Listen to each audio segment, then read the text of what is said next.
Welcome to the Politics of Art podcast, where we talk about everything political, everything artistic, and anything that lies in between. Now, artists are sensitive to the world that we live around us. Like, we feel things and we see things. So we are passionate about putting them into beautiful words, if you're a poet and spoken word artist, and being able to connect and inspire people living all over the world. Now, what is undeniable is that today we're living in very much uncertain times, and we need visionaries to help navigate these hills and valleys. So today I needed to speak to Muslim artists specifically. Why? Because ever since the terrorist attacks of 9/11, Islam has been at the focal point of international Western politics. Now, new generations with short memories or even no memories get introduced to Islam through Western narratives of Muslims being repressives or not having freedoms like Western people. While at the same time, black people have had an interesting relationship with Islam as well. The religion of Islam, as revealed to the Arabs first, began spreading in Ethiopia and spreading from the east to the west of Africa, where different ethnic groups embraced these different perspectives of Allah. This gave them a connection to different people of the same faith in different locations, but most notably, the Arabs.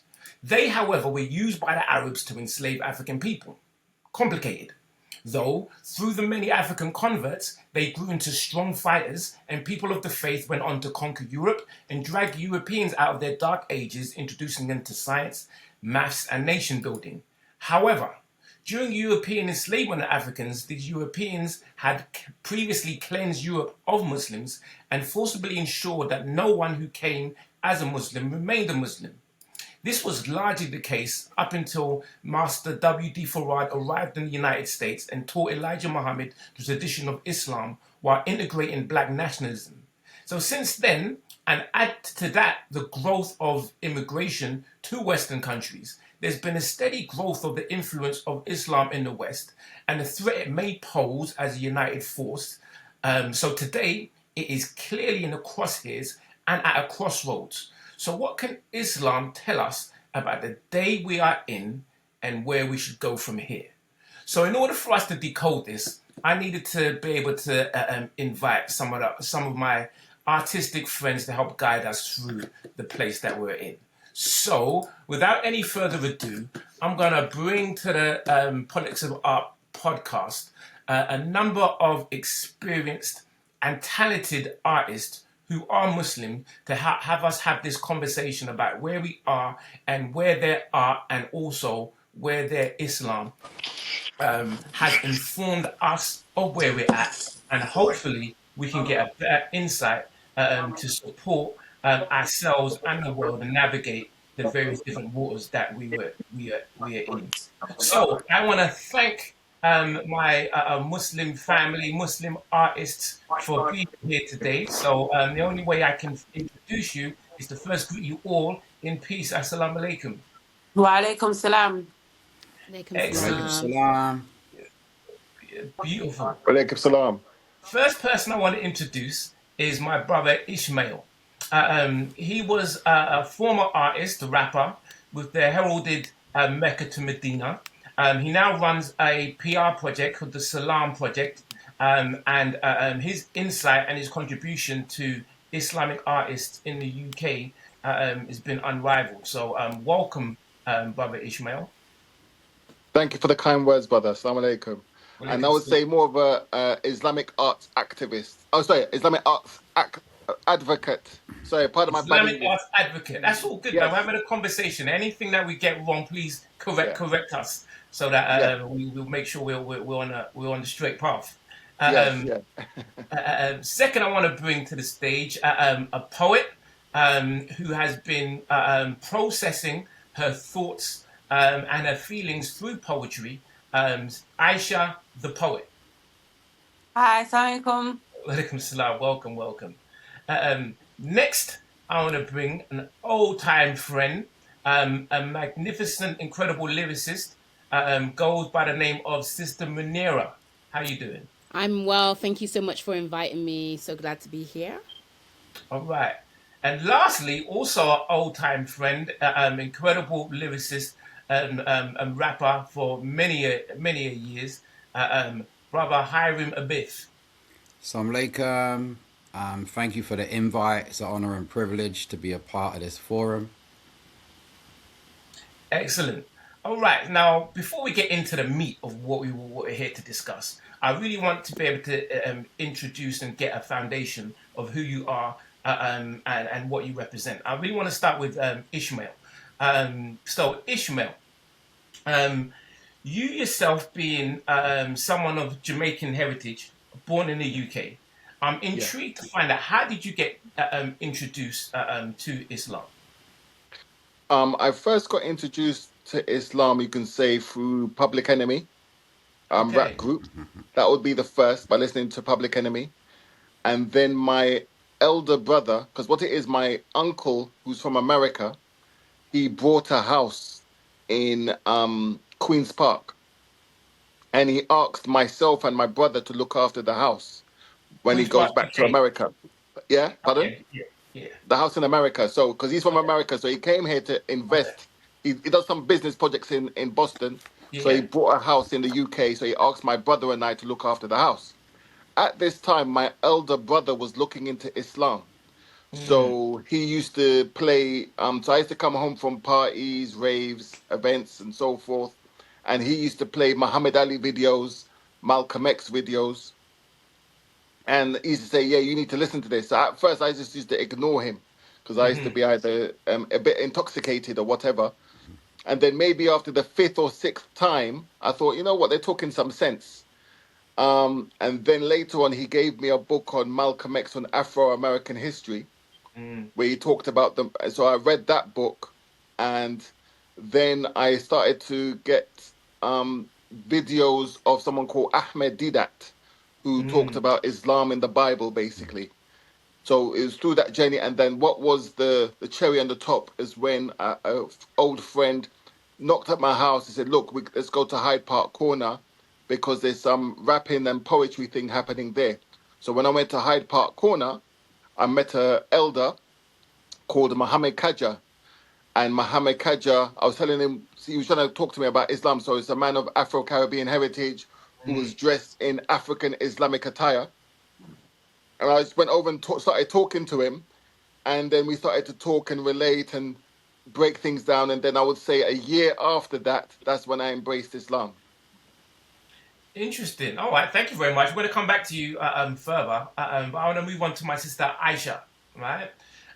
So, from my understanding, you were born into the faith, correct? Yes. Okay. And then you discovered arts. So, when did arts become something important to be able to express your faith through? Okay, so if we're going to talk about, so yeah, I was born into Islam. Just so you know a bit about my ethnic background, my Yeah. dad is Moroccan and my mum is West Indian. Hmm. My dad wasn't really in my life for a lot of my life. So I was kind of like Muslim by name, but I lived a life of not being a Muslim. And then through few life changing events, I decided to look into my religion again. So a lot of times, I often feel more connected to the revert community, Mm, in the sense of how we came to Islam, because that's how I feel. To the point where I went back to the masjid and retook my shahada, because I just felt mm, like I wasn't. Even though I was born into the faith, I didn't really feel like I just thought I was just Muslim because I got to say I'm Muslim. But I always knew there was one God and I believed in the fundamentals of it. But I just didn't connect to it, if that makes sense. mm, In regards to the arts, I've always loved singing, so I've always been on stage since I was a young girl. Singing, I used to do some dancing and acting as well. But I want to say, when it comes to poetry, how that I'd say the reason why I say it was gifted to me is because at the end of 2023, I went through a really dark place in my life mentally, and I kind of had a lot of thoughts, a lot of feelings, and I just didn't know where to put them. So I started journaling. mm, And the next thing you know, I'm writing poems. And then through there, I was just like, okay, I really actually, I have a love for poetry that it's like a new love that I never knew that I had. And then when I got into spoken words, because I started sharing my poems with people, I just started writing and just sharing it with like close friends and family. And they was like, you know what, you need to actually go on stage because you've always been on stage from young. You've always had a stage presence. You've always, and your personality is quite, it's quite. I have quite a big personality, so there was like people need to actually see you and hear you. And from a Muslim woman who wears hijab, a black Muslim woman as well, you know, it might be more effective if you actually went on stage. So I thought, you know what, let me just go on. I found a spoken word event that was it's run by a Muslim sister. It's called Dare to Speak, and it's a space she created for new poets, more seasoned poets, just people who are just trying to just see what they want to do. And then I kind of went on stage, and from then that's when I realized. I remember coming off stage. I was so nervous before I went on, but I remember coming off thinking, you know what, I think this is my calling. You know, Mm. I think, you know, because especially after one of my poems, I think a lot of people would come up to me and be like, you know, with tears in their eyes, and like, your words really resonated with me. And then I just remember thinking, subhanAllah, like that dark time in my life where I thought, why am I going through this? What is the purpose? I think this is the purpose now. I think I'm here to, like, I don't know, make a little change. And that's what I think with poetry is. And I remember speaking to another poet, and he said the same thing. He said, we can talk about the birds and the trees. We can do all that. But when you're a poet, you have the ability to make people feel. You have the ability to bring people into your world. You have the ability to make change. And if we relate that to politics in terms of spoken word, and even if we talk about rappers such as, let's say, Tupac, you know, and like what they did with their talents, you know, they did create change. They had the ability to change perceptions and make people feel and inspire people. So I just feel like something that started off as just something I was just doing for fun, and I kind of see it as a, in regards to all poets, especially if we're Muslim poets, and I'm going to go even deeper, especially if we're Black Muslim poets, Mm. and then I'm going to go deeper than that. If you're a Black Muslim female poet, Mm. we, because I just feel like we're constantly being told we're oppressed and we don't have voices. I think now more than Mm. ever is a time for us to use our arts to actually speak on issues, maybe some taboo issues, issues that people are scared to speak about, people that don't really want to. That's the type of topics that we should be speaking about, the ones that Mm. people are scared to speak about, because that's actually what's going to make change. And it's quite scary, but it's also quite liberating as well. So that's where I'm at now. Beautiful introduction. Okay, it's beautiful to be introduced to you. Sister Manira.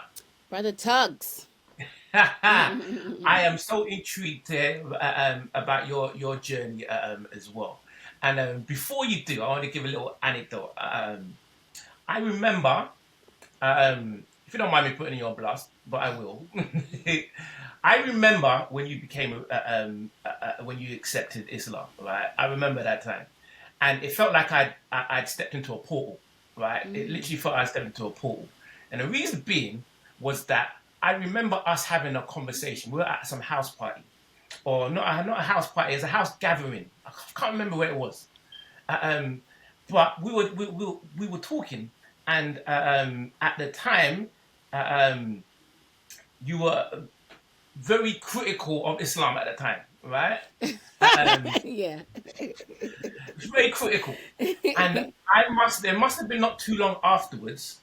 I went to Canada. I must have been just for a couple of weeks though, just for a few weeks, and I came back, and the rumors have said, "Hey, the pilgrims have converted to Islam." I was like, "No, bro, that didn't happen." I remember speaking to the sister even not that long ago. That ain't gonna happen. And I remember seeing you. It must have been outside Deal World Records. I remember seeing you and Sister Sakina in full Islamic covering from top to toe, and it really felt like I was in a parallel universe, right? And I never really spoken to you. What happened to you in between those two times? You know what I mean? So the floor is yours. So Explain. yes, thank you, dear Tugs, for putting me on blast.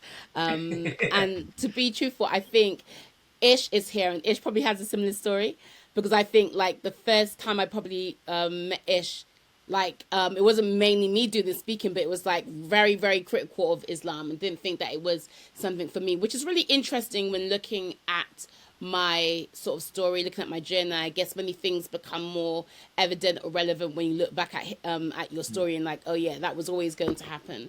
But I think like for me, being raised in Bristol, being a black woman, being a black woman of Jamaican parents, I think particularly I look at my story, I look at my history. My parents are from St. Thomas, which is like a kind of rural part of Jamaica. And so I think there's certain things that are rooted inside of me in terms of resistance, in terms of spirituality, in terms of community and heritage that I don't take for granted. And I think like if I think a lot of what I was doing at that point was looking at stereotypical images of Islam, right? Stereotypical images of what does it mean to be Muslim.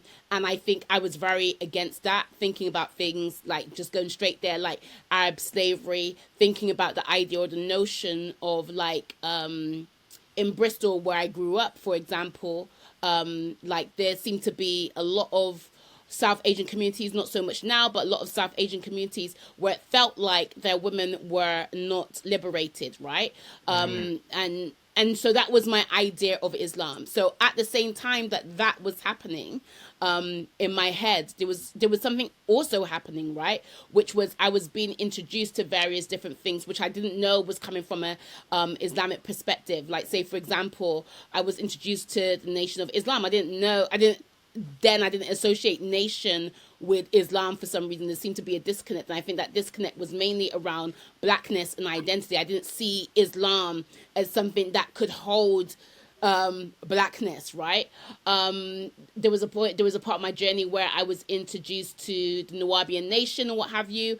And funny enough, but like some of my first, what I call core Islamic moments were in that organization. Like, for example, I remember when people were reflecting, they was talking about, oh yeah, back in the days we used to be Muslim. I was like, I want to be Muslim.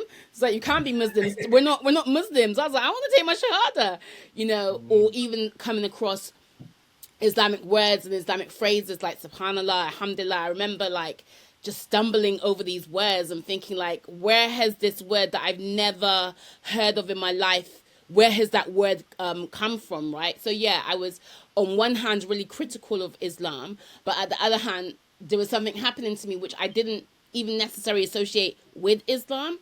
And then I think it was rereading the autobiography of Malcolm X at the same time as reading a book by someone by the name of Fatima Manisi, who is like an Egyptian scholar.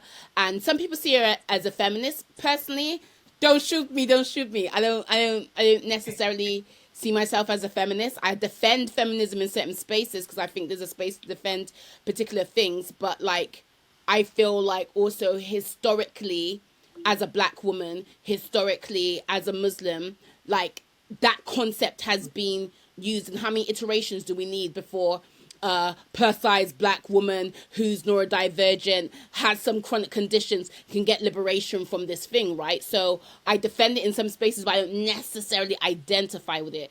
As far as I can see, like women from my tradition, whatever tradition, whether that be poetry, whether that be hip hop, whether that be blackness, whether that be Jamaica, we had ideas of resistance and liberation prior to this idea of feminism, which was brought about because white women were like, how do black men get free before us? Do you know what I mean?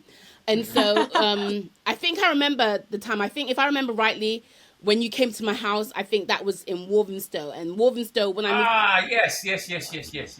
When I moved to Walthamstow, that was a very interesting time because I think like when I lived in Tottenham, I was like this popular girl, felt like I was going out. I had community, I had culture.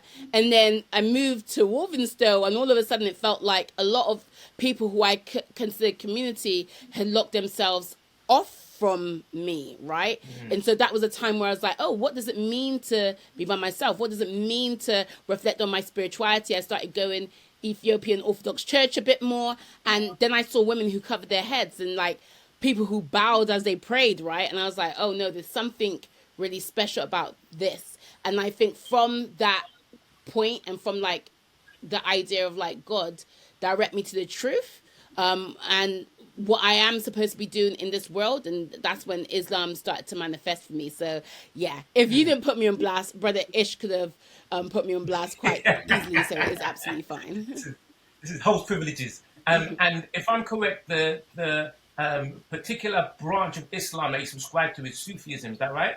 We could get into that a bit more. Yes, I subscribe to Sufism. However, I don't see myself outside of the fold of Islam in a historical sense, in terms of Islam is something that is given to different people and have had different iterations of it. I don't see myself outside the world history of Islam. And also my scholarship doesn't separate me from that of Sunni Islam. But like in terms of thinking about Islam that is focused on, or not focused, but that admires the idea of the heart, admires the idea of spirituality, and like has chains going back to the Prophet Muhammad, peace be upon him, that is a tradition that I am most definitely a part of. Okay, thank you so much. It's so interesting getting into these conversations, and I can't wait for us to dive into it more. Last but certainly not least, my brother Hiram Abif. So the same question to you, right? But with a little bit of a twist. So yes, I'm very intrigued about how you discovered Islam for yourself. But with the Nation of Islam being the last, I guess, branch to be part of the Islamic family, I'm very intrigued to know how it resonated with you as someone being born and brought up in the UK, hearing and embracing a message that was initially specifically to the African American community. So Hiram Yes, Abif, sir. take it away. So, I think the message resonated with me early days. I think similar to Brother Ishmael.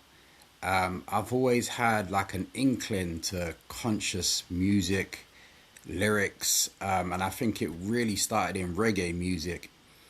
Subconsciously, I think I was being fed through reggae music because there's so much scriptural references to where I'll be in a dance, I get goose pimples all over my body, and then in a modern context, or I would say the influence of hip hop, people like PE, X Clan, Gangstar, Brand Nubians, and the list goes on.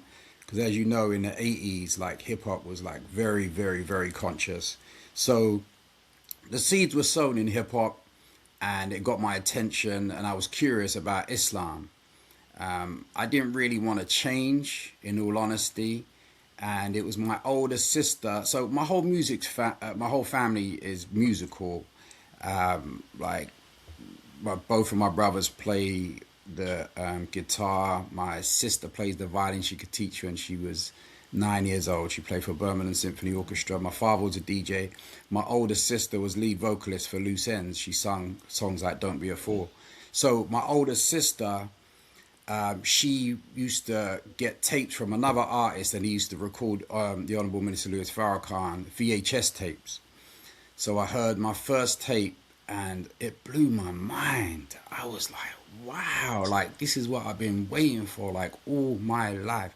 And it made so much sense of everything that I was seeing around me. How Caucasians function, how black people have always received injustice, and just our day-to-day actions, how it's so self-destructive. It just made sense of everything. And obviously, family coming from the Caribbean, we have a similar journey to those in North America in the sense of the transatlantic slave trade. So I think that's like one of the main areas where there was a connection. And I'd read certain books like What You Wasn't Taught in Your History class. So when I heard the Most Honorable Elijah Muhammad say the black man is God, I was like, man, that makes so much sense after reading, the origins of Buddhism being black and the Krishna being black and the first Christians being from Ethiopia, etc. So it just connected all of the dots, brother. And it was just a matter of having to change because being in a nation, we can't just, stay as we are, as the scripture says, come as you are, but obviously we can't stay that way. So I was talking Islam, but living a country life.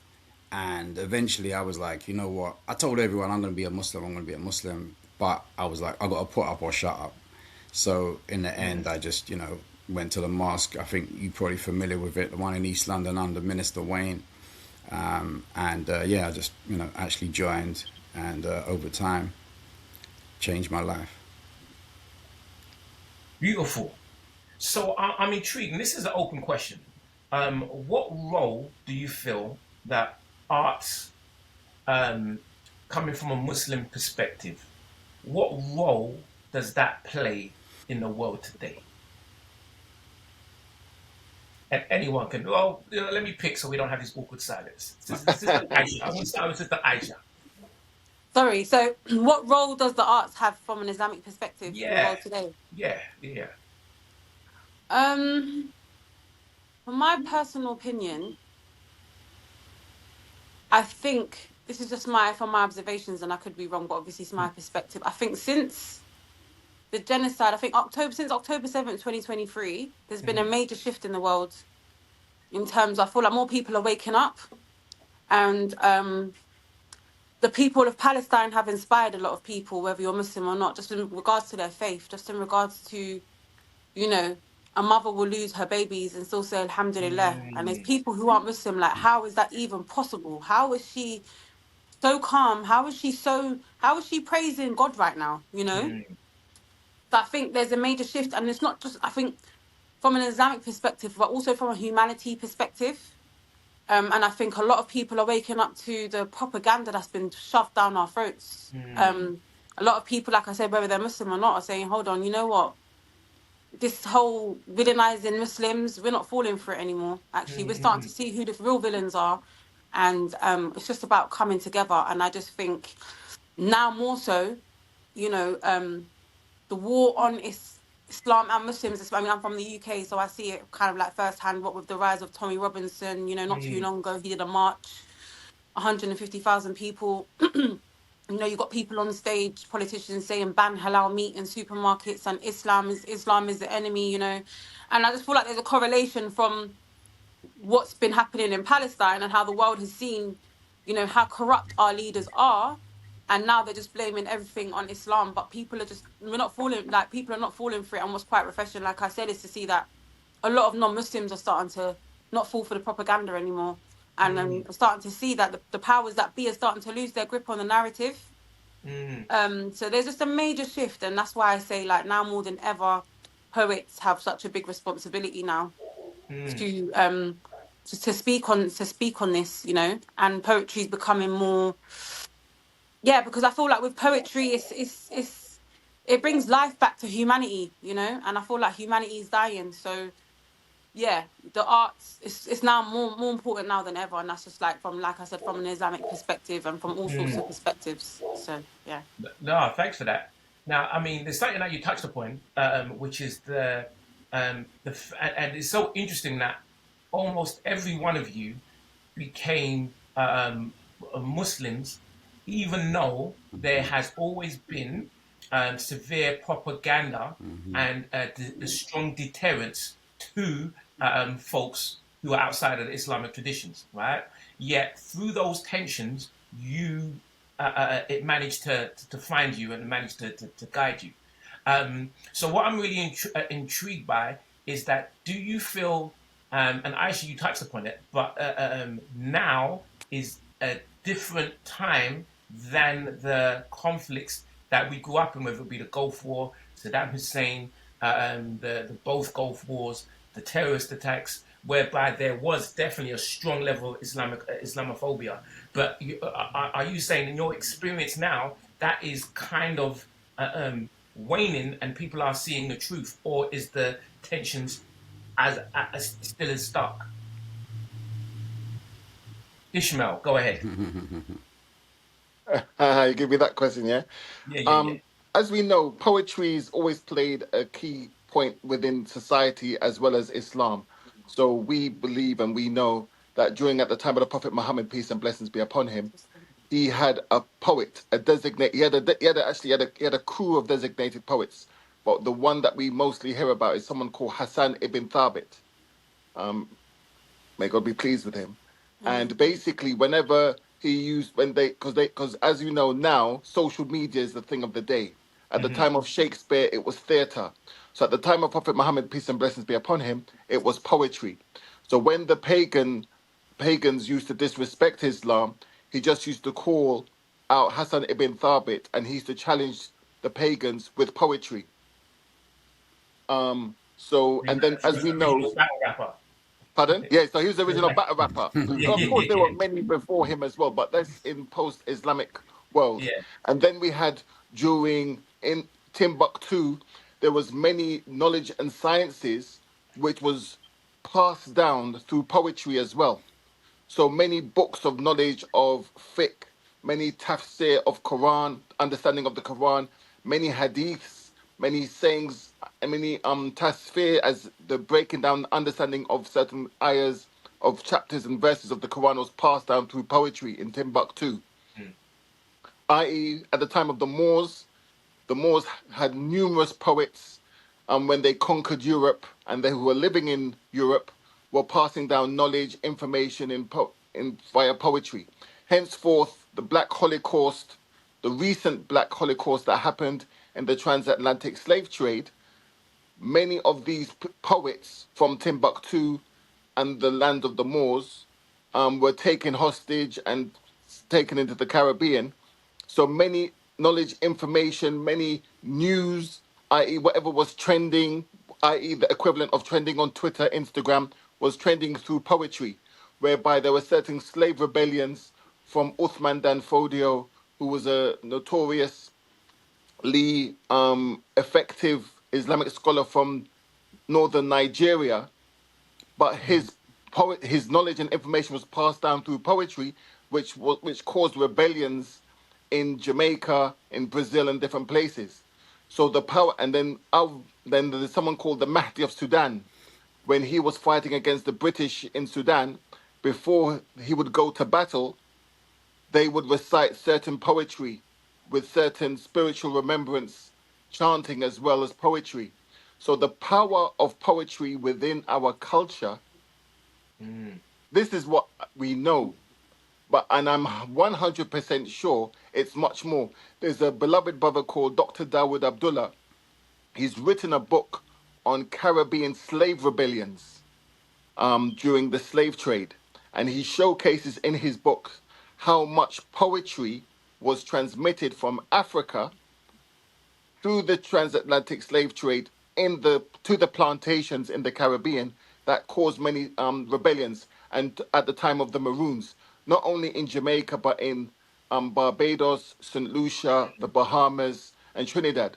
So the effectiveness and the how can I say, the intersectionality of poetry, arts, and culture within us, there's much more to know and understand. Whereby today, I believe poetry, arts, and creative arts is us. It's our way of communicating knowledge, information, current affairs, well-being. We have this issue around the manosphere, challenging issues like the manosphere, disrespect of our sisters and women, challenging disrespect. As we know, the mainstream creative arts are pushing the disrespectful word of the N word, are calling our sisters the B word, okay? But the true or so-called poor righteous teachers who are teaching the true creative arts are coming with the knowledge, information, well-being, and spiritual essence. Thank you so much. Thank you so much. So is there a tension, the fact that you are a Muslim artist living in European-dominated countries, and there is an evident commitment to destroy Islamic countries, and also the image of Islam as well? So what is that tension like for y'all? All right, Manira. Anyone can jump in, but if I have silence, I'm going to talk to someone. So Manira, Yeah, but you're coming with the questions today. You're coming with the questions. I was born into tension, brother. Only joking. But like, I just want to go back to something that Aisha pointed out, and you may have heard this quote already. But like, James Baldwin at one point talked about the poets and the importance of the poets. And I think as Muslims, as poets, as lyricists, as people, we are coming from, there is a foundation, there is a path, is a well-trodden path, that we are from a tradition. But James Baldwin talked about the idea of like, only the poets know the truth, the priests don't know the truth, the pastors don't know the truth, the politicians don't know the truth, only the poets. So I think that there is something about the poets in our Muslim history, in humanity history, and in the history of Black people, and them, as Ish said, you know, coming together, the convergence of them. There's something about us that is needed, and so it doesn't make any difference in this day and time. I think is there a tension? So I converted to Islam 3 weeks before the 7/7 bombings, right? So literally, like as you pointed out, Tugs, like before I was seemingly not interested, consciously or consciously, I wasn't necessarily interested in Islam. Subconsciously, there was something else going on there, right? But I literally have known Islam in a state of like, I guess, tension and the state of resistance and the state of like, and I think that Islam will remain that. And it's just different iterations of what we're seeing, not to get like all like Shakespearean. And I believe that he ripped off his word from a black woman. That's another story. But like thinking about like Shakespeare, even in Shakespeare's writing, obviously it's not true, but it's like, he's talking from a fictional perspective, and we look at the story of Othello. Othello is essentially a black man, a black Moor who was probably from West Africa, and so he's not talking about that in a vacuum. He's talking about a situation. So Islam and Muslims and the other has always been set as something different, right? But we know that Islam has been rooted all over the world for certainly since Islam has existed. It has been in Africa before it spread in Arabia. We've seen rings of Vikings with Allah in their rings. In the part of Jamaica, part of St. Thomas, where my father's from, Yalis, like there was a handwritten thick book found. So yeah, I think there is something about now where seemingly Western nations are against Islam, but I think Western nations are against everybody. Like part of this corruption to make Islam seem bad and to make Islam part of this investment in this corruption is actually even against the people of the West, right? Actually against people who may be sort of the people who could go back however many generations, is against them too, because actually we are just the front lines, right? Whatever affects us is eventually going to affect everybody else. If we look at, say, for example, Palestine as an example, if we look at the technology that is being used there, it is the same technology as CCT surveillance being used on black boys in Croydon, right? So it's all a part of the same system. It's all a part of the same thing. And so, yeah, there does become a tension. Like the idea of like demonizing Islam is because I think that there is something about the idea of how Islam has been transmitted, the way how Islam has resisted, the way how Islam has resisted corruption, has resisted even against its own self, the way that Islam has been a force of resistance against what is corrupt, what is evil. Thinking about what Brother Ish was talking about earlier on about some of these rebellions, people were probably thinking, how am I a slave to you when I'm only a slave to Allah? This can't be possible. So we need to do something about this. But as we just see the world is changing and people are becoming more obvious with their intentions of dehumanizing us and dehumanizing us in many ways. I think about this is just my perspective. I'm not saying this is an Islamic perspective, but I think about what is the overall plan?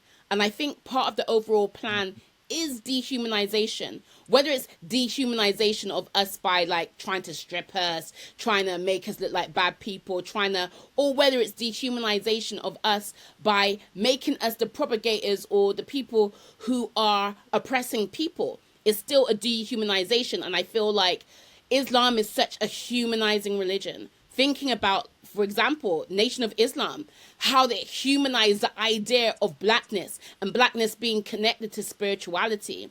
When we think about us as human beings and we think about, our connection to the divine, right? This is a humanizing aspect. And I think because once you humanize yourself, it's harder for those in control to kind of control us. Like whether it's Sudan, whether it's Congo, like there's forms of dehumanization happening by both the people who are perpetrating the atrocities and the people who are the recipient of the atrocities. And I think that's where Islam, again, another place where Islam and poetry really works, because like poetry is a humanizing religion. It has the ability to cut across all of the facades and talk directly to people's hearts. I've been on stages where people dislike Muslims. Like, I remember going on a stage once and everybody in there was like, we're feminists and we hate Islam. I was like, why is this woman bringing, what are we doing here? Why are we here, right?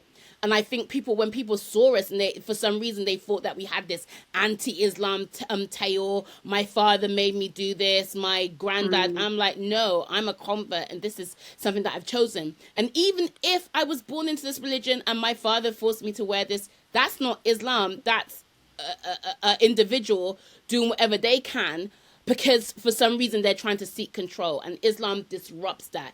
Islam disrupts the idea of domination, and that's why I think as systems, Babylon, whatever you want to refer to it as, are trying to get more and more control in a time where they know their control is slipping and they're ramping things up. I think that's why Islam becomes a bigger threat, and not just Islam in, like, sorry to go on, but not just Islam in like the Arab lands or what have you, but Islam in West Africa.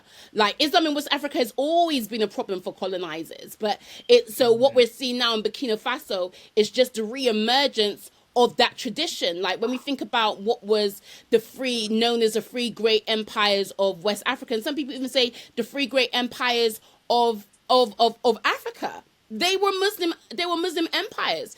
Islam has always been at the front of repelling injustice and humanizing people, and now that people are really ramping up their want for control, their ability to make money, their ability to dehumanize people, that's why I think Islam is more of a problem. And that's why I think poetry, arts and creativity as a humanizing form of art, I think that's why it's more problematic now, and there's a tension there now. Powerful, powerful, powerful. Praise Brother Hiram Abiff, Yes, sir. when we speak about tensions and when we speak about being able to have existing in Islam with the tensions, I think that yourself representing the Nation of Islam can speak about that, not only as black people in the United States that first received the word, but even as people who were Muslims who were considered by the outside Muslim world not to be Muslims, and having to navigate that space. Right.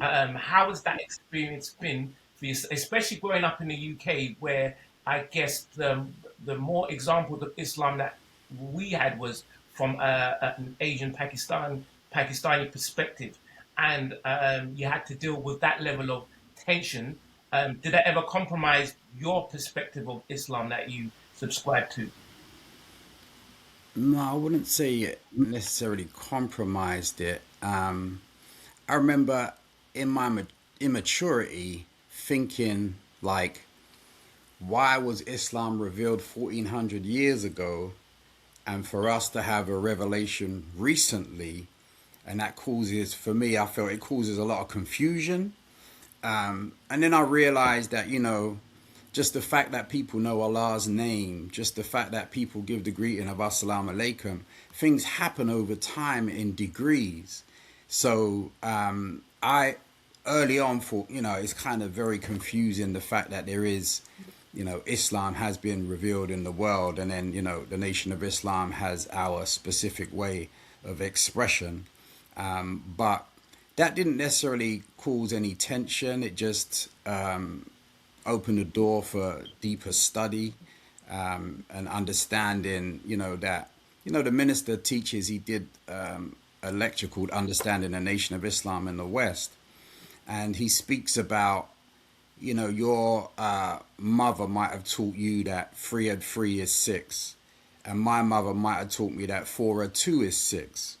But he was explaining that, it's the same conclusion, but it's just a different method to get to that eventual goal. So, we love our Muslim family, and we hate religious gangbanging.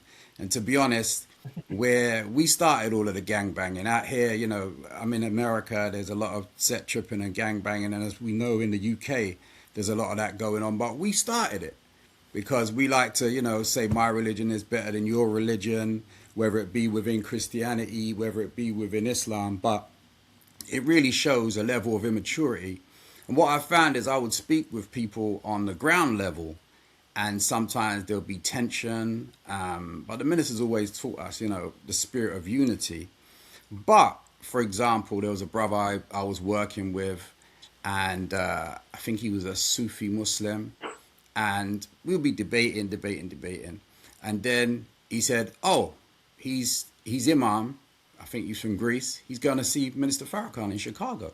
So that just deaded the whole debate, because he's leaders going to see Minister Farrakhan for an Islamic conference. So, so not really. I think it's, even in difficult times, it's a door that's being opened to further your study, understand your religion more, and also understand the common grounds that we have as being Muslims, regardless to our faith expression. I would like to touch on some of the other points that was made earlier, if possible. Go ahead, Baba. The Honourable Minister Louis Farrakhan, he spoke at the Hip Hop Summit, and there were many rappers there, and he said it was his most important speech. And he said that one song is the equivalent of 100 sermons. One song. And the reason he said that is because our youth, young people, the rappers have our young people's ear. More than the politicians, more than the teachers, more than their parents. So the minister was highlighting the fact of the power of the word, if obviously we use it in the right way. And that's why the enemy went after the music. There's an article in the Washington Post, 1991, where they wrote that 15 years, they said, after Elijah Muhammad is dead, he's influencing hip hop. And they were referencing things like word is bond, the white man is the devil, the black man is God. All of these Nation of Islam references, and Elijah Muhammad has departed 15 years ago, and it's, throughout the music, as you know, 80s, 90s, hip hop was very, very, very conscious. And then we know the same year, 1991, they had a meeting, the hip hop industry, with the private prison industry. And they made a shift, and they decided to make music that would influence crime. And they were, they had invested in these private prisons. So there were incentives for the government if the prisons were filled up to capacity. And they started to literally make music that created crime. So there's always been an attack against Islam. Nixon said, when really communism was at its height, Nixon said that the biggest threat to democracy is fundamentalist Islam. Now, this was a long time ago. What? So No, you know what? there's always been that. Sorry, go ahead. I wanna come into you there, right? Because you fast forward the meeting, so let's just go there. You just mentioned it. Let's go there. Now, I remember when I studied international politics, right? So I remember it was in a class. It must have been in 97, 98, right? Whereby the lecturer said that, and it was before this was after the Second World War and before the acute nature of the Cold War. So the Cold War, but the conflict between USSR, Soviet Union at the time, and Western countries. And he said that the bigger threat, exactly what he said, is not coming from the Soviets. We got to think about Islam.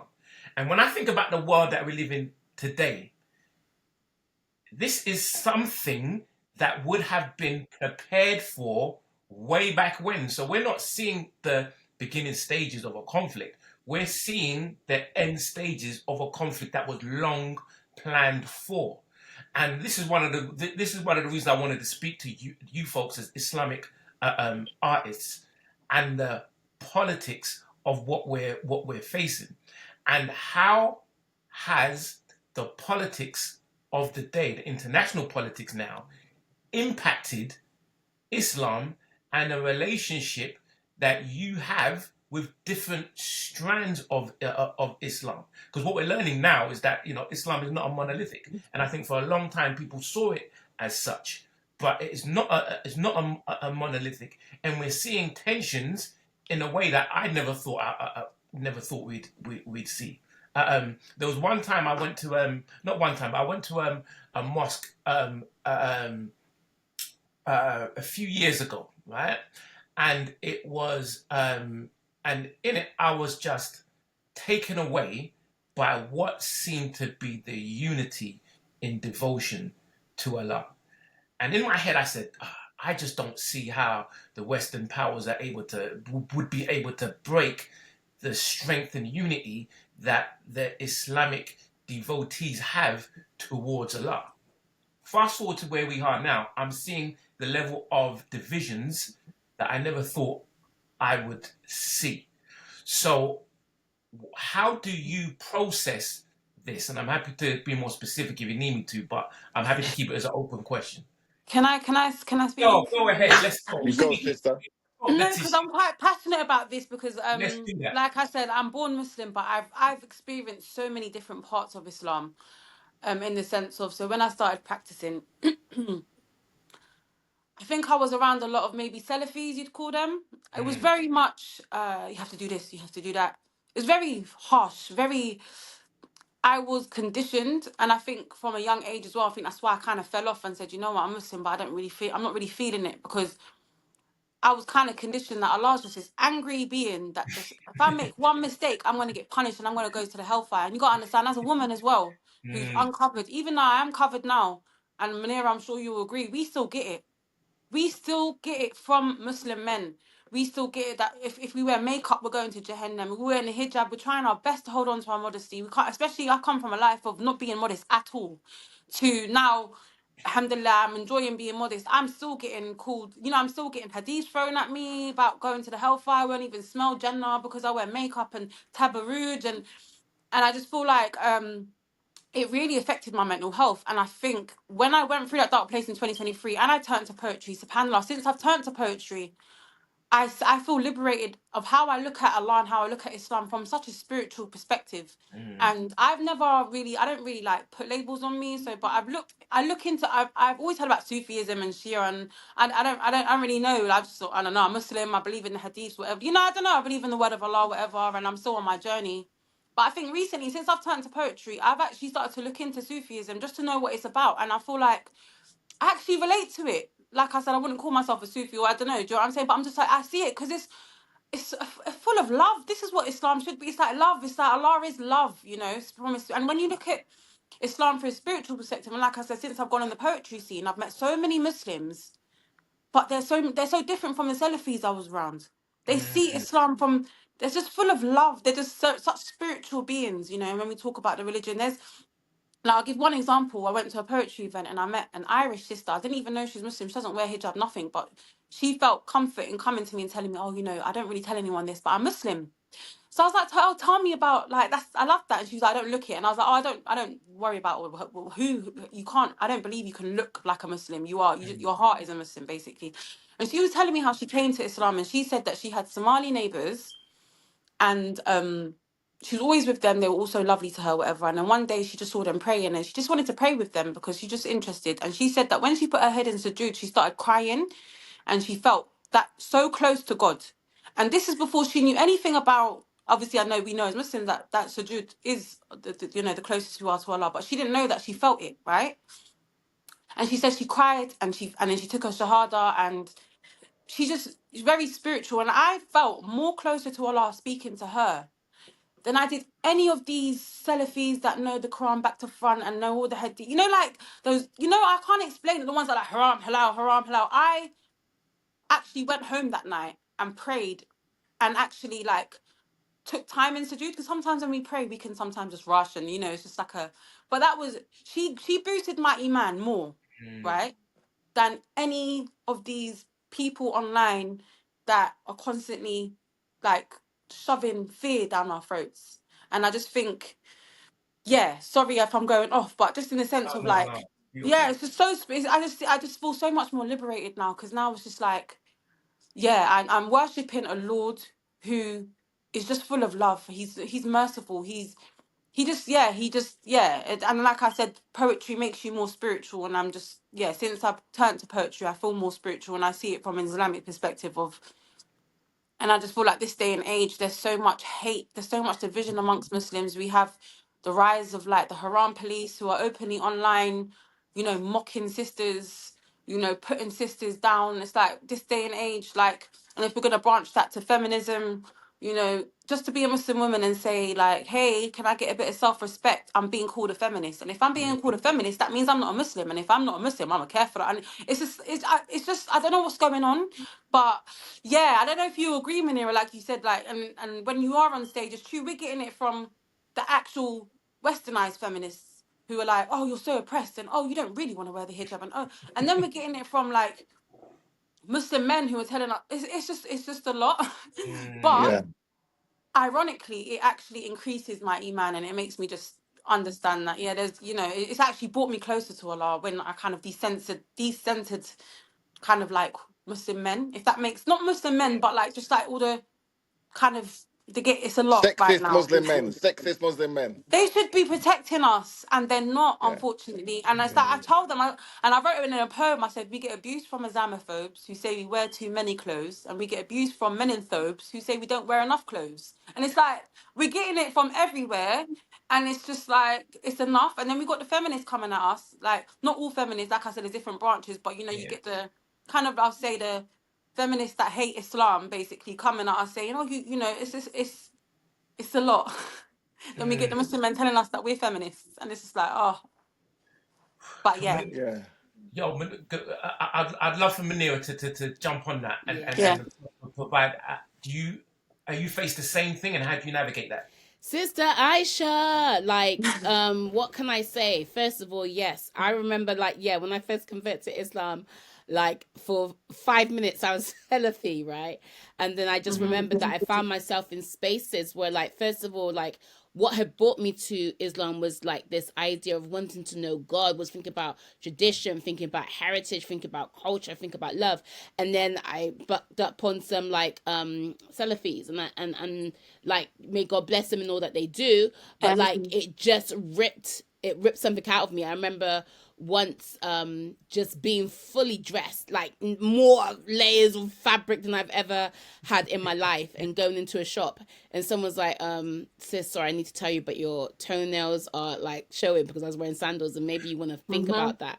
Or even like I remember doing Eden Square, and like I think it was maybe one of the first Eden Squares, and like there was this idea that, you know, me and the person Sakina, who I used to rap with at the time and do poetry with at the time, we were like, okay, we've got to make sure we dress in a particular way. We wear the biggest hijabs we ever wore. We don't move. We stand very still. And just the barrage of hate coming from your community, it was something like that I've never felt before. And I also think that like that was like my sort of earlier days to Islam, and at the same time is like there was a bunch of people who I considered my community, not you Tugs, but a bunch of people who I considered my community, who were like looking at me suspicious because I converted to Islam.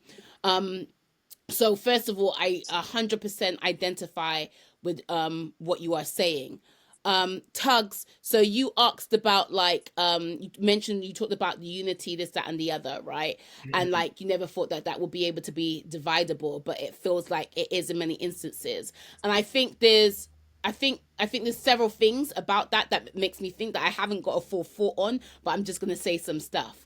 And that is like, I remember, like, for example, before I was embraced Sufism, and I say embrace Sufism because like the idea of like me saying, oh, I'm a Sufi, even though I follow that practice, the idea of me being a Sufi feels like I'm not that pure. I'm trying out here. But like I remember a lot of people didn't speak about Sufism because they felt that they couldn't speak about Sufism because there was an identifiable way of being Muslim, and it didn't include that. So I think some of that is to do with the idea of, there's this idea of what it means to be Muslim. And even thinking about the fact that like, Aisha, when you first re-embraced Islam, and when I first like came to Islam, it's almost like the first porthole of that seems to be for many people like an idea of Salafism. And it's not lost on me the fact that a lot of those mosques, a lot of the books, a lot of the literature and the publishing houses of those literature is a funded thing, right? So there's an intention about going into, there's like this propagation of going into particular communities, propagation of like being the face of Islam, so that when we embrace Islam, there's this idea that we are, there's this idea, there's this doorway of this is the Islam that you have access to. And so I think there's something about what does it mean to have funded Islam, particularly when we think about it with, and I'm not trying to get myself banned from many countries right now, but like thinking about it like in lines of like some of these countries, who are their partners? Their partners tend to be Western countries. They tend to be responsible for things that's happening in Congo, things that's happening in Sudan. Like there's when thinking about the politicians, not necessarily the people, but thinking about the politicians, I think that's by design. One. Two, also I think about something that Imru Bukhari, may God bless him in all that he does. He, if you don't know, is probably one of the godfathers of Black British film, and he's gone on to do a whole host of things across the globe, right? But thinking about something that he said like, as Black people, can we imagine our story without the idea of slavery? Try to imagine ourselves without the idea of slavery. And it felt impossible to do. But I think what something like slavery does is not the biggest impact, but what something like enslavement does to people is that it gets us in a loop where we're always responding to some or reacting to something. We're reacting to the indignations that we face. We're reacting to the way that we was treated. We're reacting to this. And I think part of the war in Islam is also a part of like, we're reacting to the way that we're treated. We're reacting to this. We're reacting to that. And I think that keeps us, I don't remember what Black writer said it, but a Black woman writer said that like racism is a distraction. And I think some of that is a distraction so that we can't think about how do we build as a community? How do we unify? How do we imagine outside of your lens of who we are and outside of your lens of like what we do? Also, so that's another thought. My third thought is that there is a pipeline for all of us to go down. There is a alt-right agenda pipeline for all of us to go down. So whether it's like, oh, Andrew Tate's Muslim now, so now all of a sudden all of the misogyny, all of the hate fuel, all of the things that I think this could be authenticated because it's like there's a Muslim now who speaks about this. Whether it's about like, oh yeah, how can I have like oodles of money and like be a Muslim and like have this one-upness against other Muslims who are more working class, right? I think there's this very sort of, particularly in some Sufi communities that we see in the West, there's an idea of what does it mean to be Muslim, and like there's this sort of refinement and this sort of respectability that comes from it. And I think there's a pipeline for all of us to go down. And I think once we realize that, once we start to see each other as different, once we start to think we're better than the other, that's one of the first sins. That's superiority. That's basically get dash out of Jannah type thing. Do you get what I'm saying? That's like Satan. But for some reason we feel attracted by that. And I feel part of that is rooted, and I see this amongst, like, obviously we're all Black people and we're all Black Muslims, but I see this among Black people who aren't Muslims as well. I think it's something that's universal, but those are the communities that I'm around, whereas this idea of like, for some reason there's this insecurity and we're like trying to think, how do we feel secure about ourselves?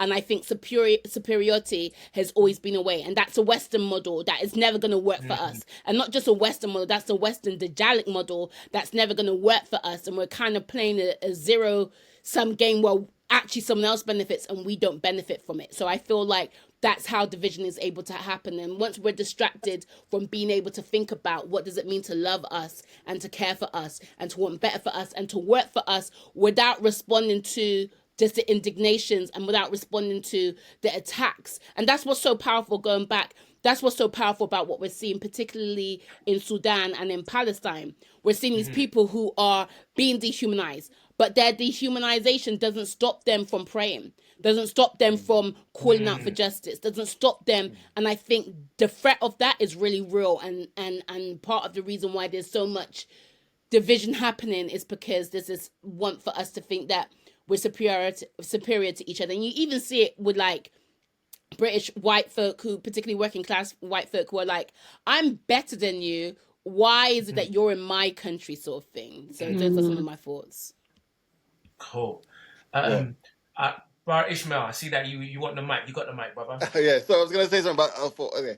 Yeah, so basically, to talk about the thing you mentioned about the division, as you know, just like within the black community, you have people who call themselves leaders. And amongst those people who call themselves leaders, I'm talking about UK specifically because that is what I know. Mm. Some of the people who are call themselves leaders in the UK within the black community generically, some of them have been organically placed by people, and some of them have been placed by the establishment, okay, to carry on the establishment's agendas for our communities. And then henceforth we see division amongst the black community. This same thing has happened to the Muslim community. So you Mm. have Muslim community leaders or who are self-appointed leaders who are organically picked, organically chosen, and then you have those who are being placed, who are stooges in the community. Then, like everything, those stooges might have a splinter group with another form of stooge for another organization. So that's where we see the division. Unfortunately, and I feel sad to say this, but I say it's true. When you see what's happening in Palestine and Sudan, I would say that this has brought a lot more unity within the Muslim community. That's my personal opinion. Because as someone who tries to work with artists who are Sunni, Shia, Sufi, Nation of Islam, different denominations, sometimes it can be a challenge, okay? But I've noticed when it's around issues of like what's happening in Palestine or what's happening in Sudan, it's easier to do. And as we know, there was a document that was part of a project called Cointempro, part of my bad pronunciation, where it said, Yeah. yeah, where it said we have to stop the rise of the Black Messiah, which was written many years ago.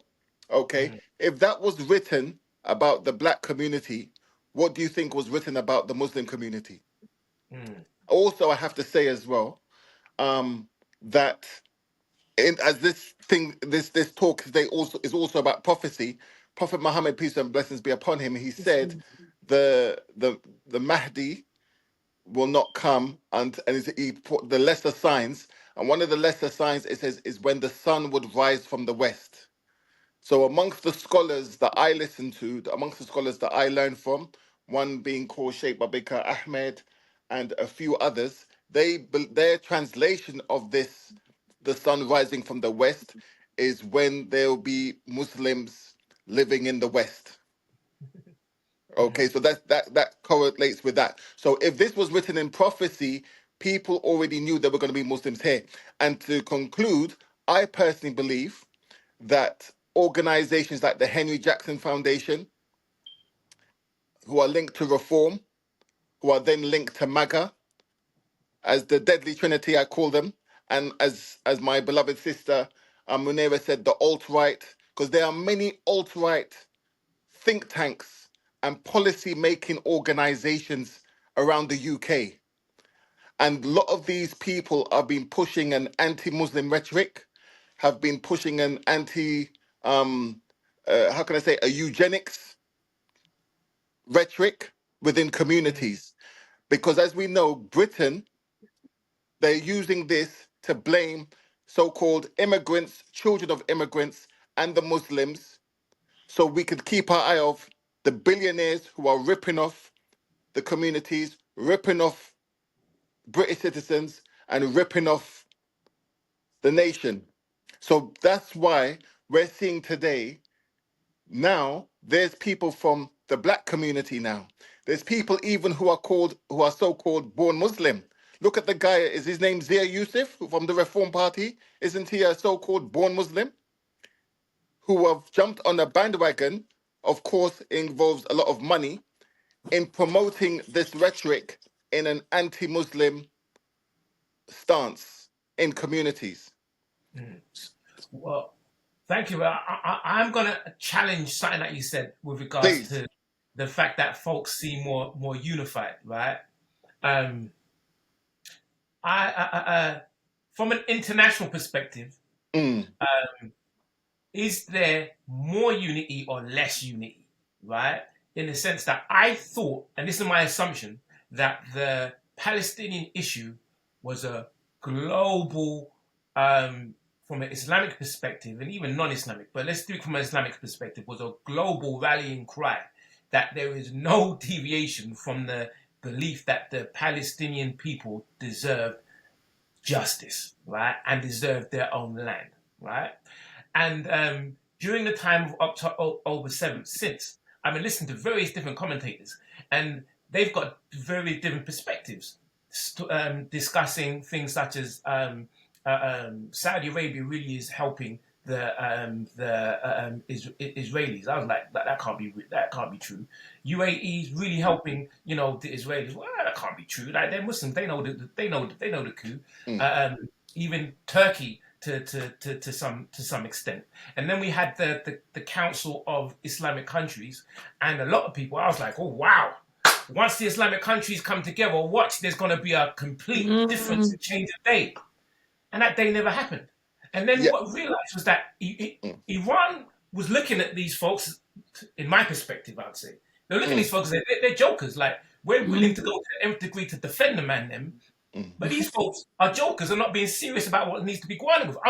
I'm gonna come to a meeting because I want unity. Right? But I'm gonna I have sit to back intersect. I have to and interject. Sorry for interjecting. When I'm talking about unity, I'm Okay. talking amongst communities around the UK.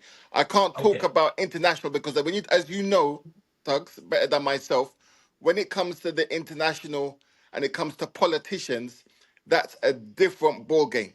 That's a different TV show, a different ball game, Yeah. It, and we know that these countries, they have been aligned with the West for many decades under contracts.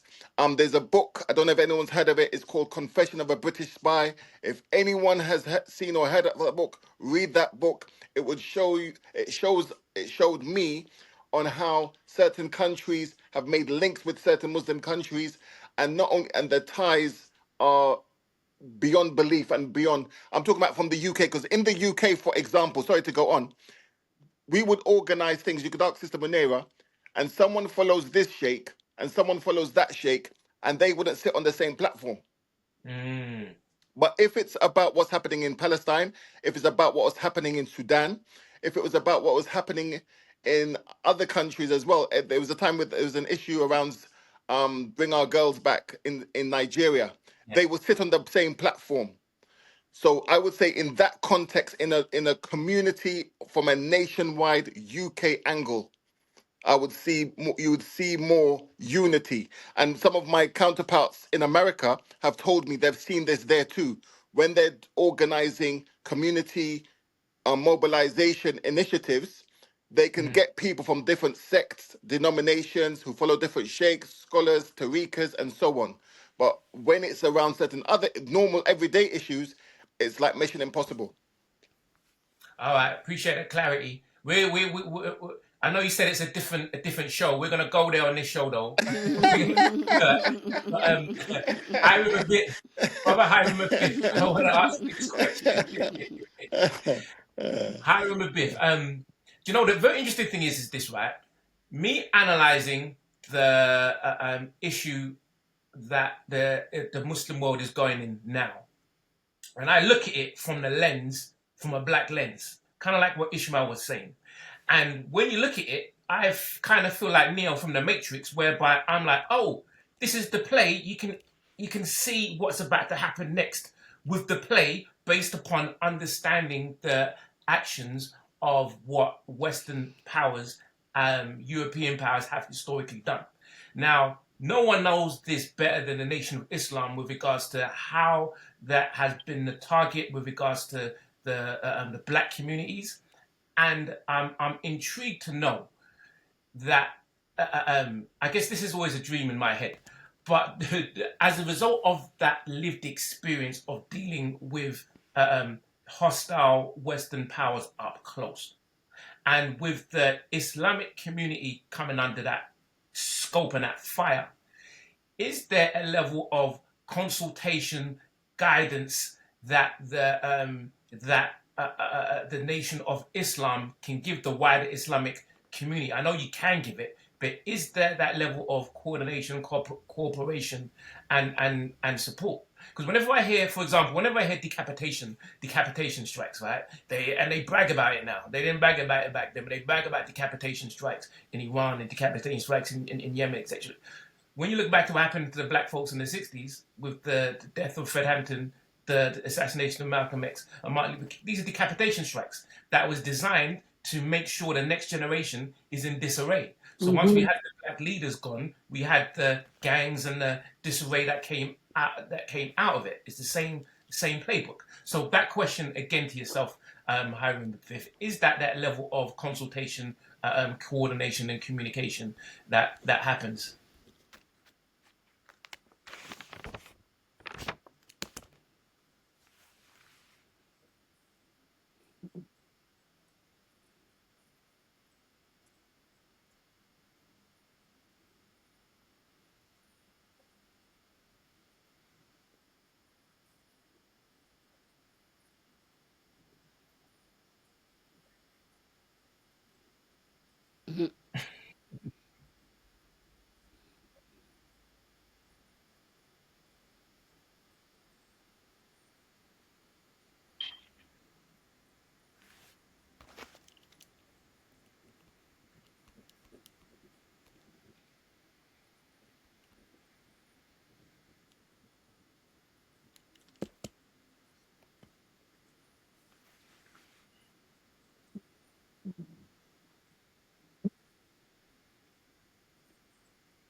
Mm,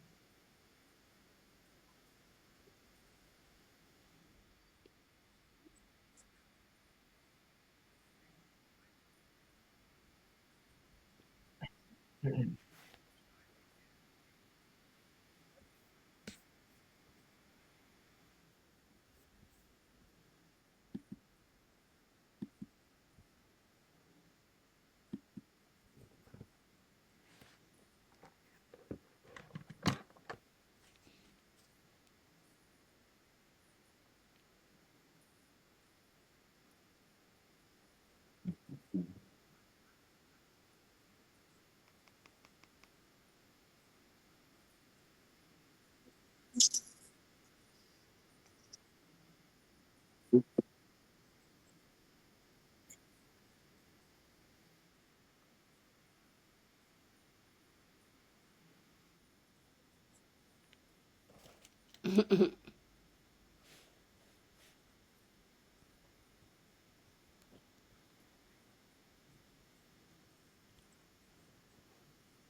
mm,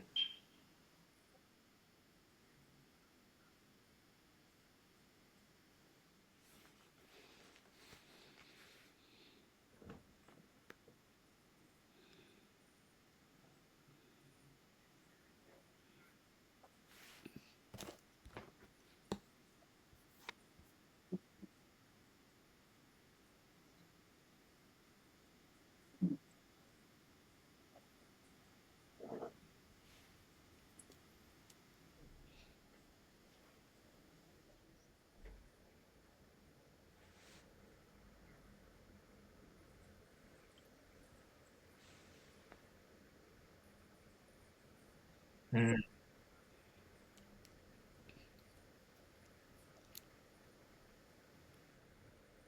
mm.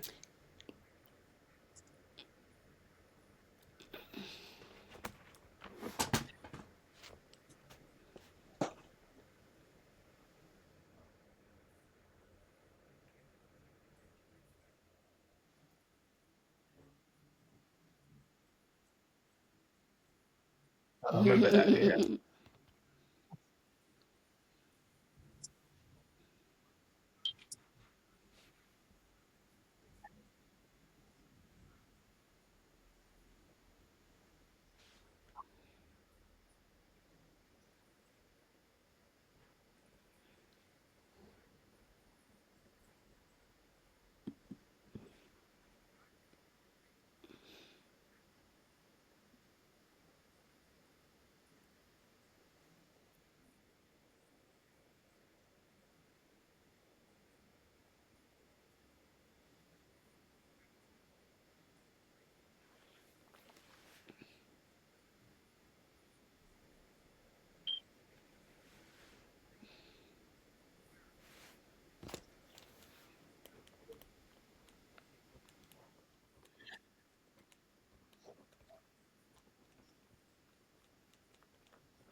Wow.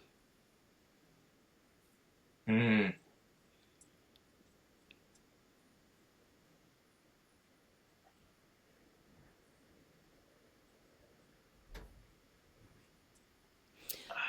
Thank you very much for that, man. All right, you've opened the door. We're about to walk in. Munira, I see your hands up. I'm Love it. Let's itching, I'm go. itching, I'm itching to speak. There's a lot of things that were said that I kind of wanted to like reiterate, agree with, blah blah blah, all that sort of thing.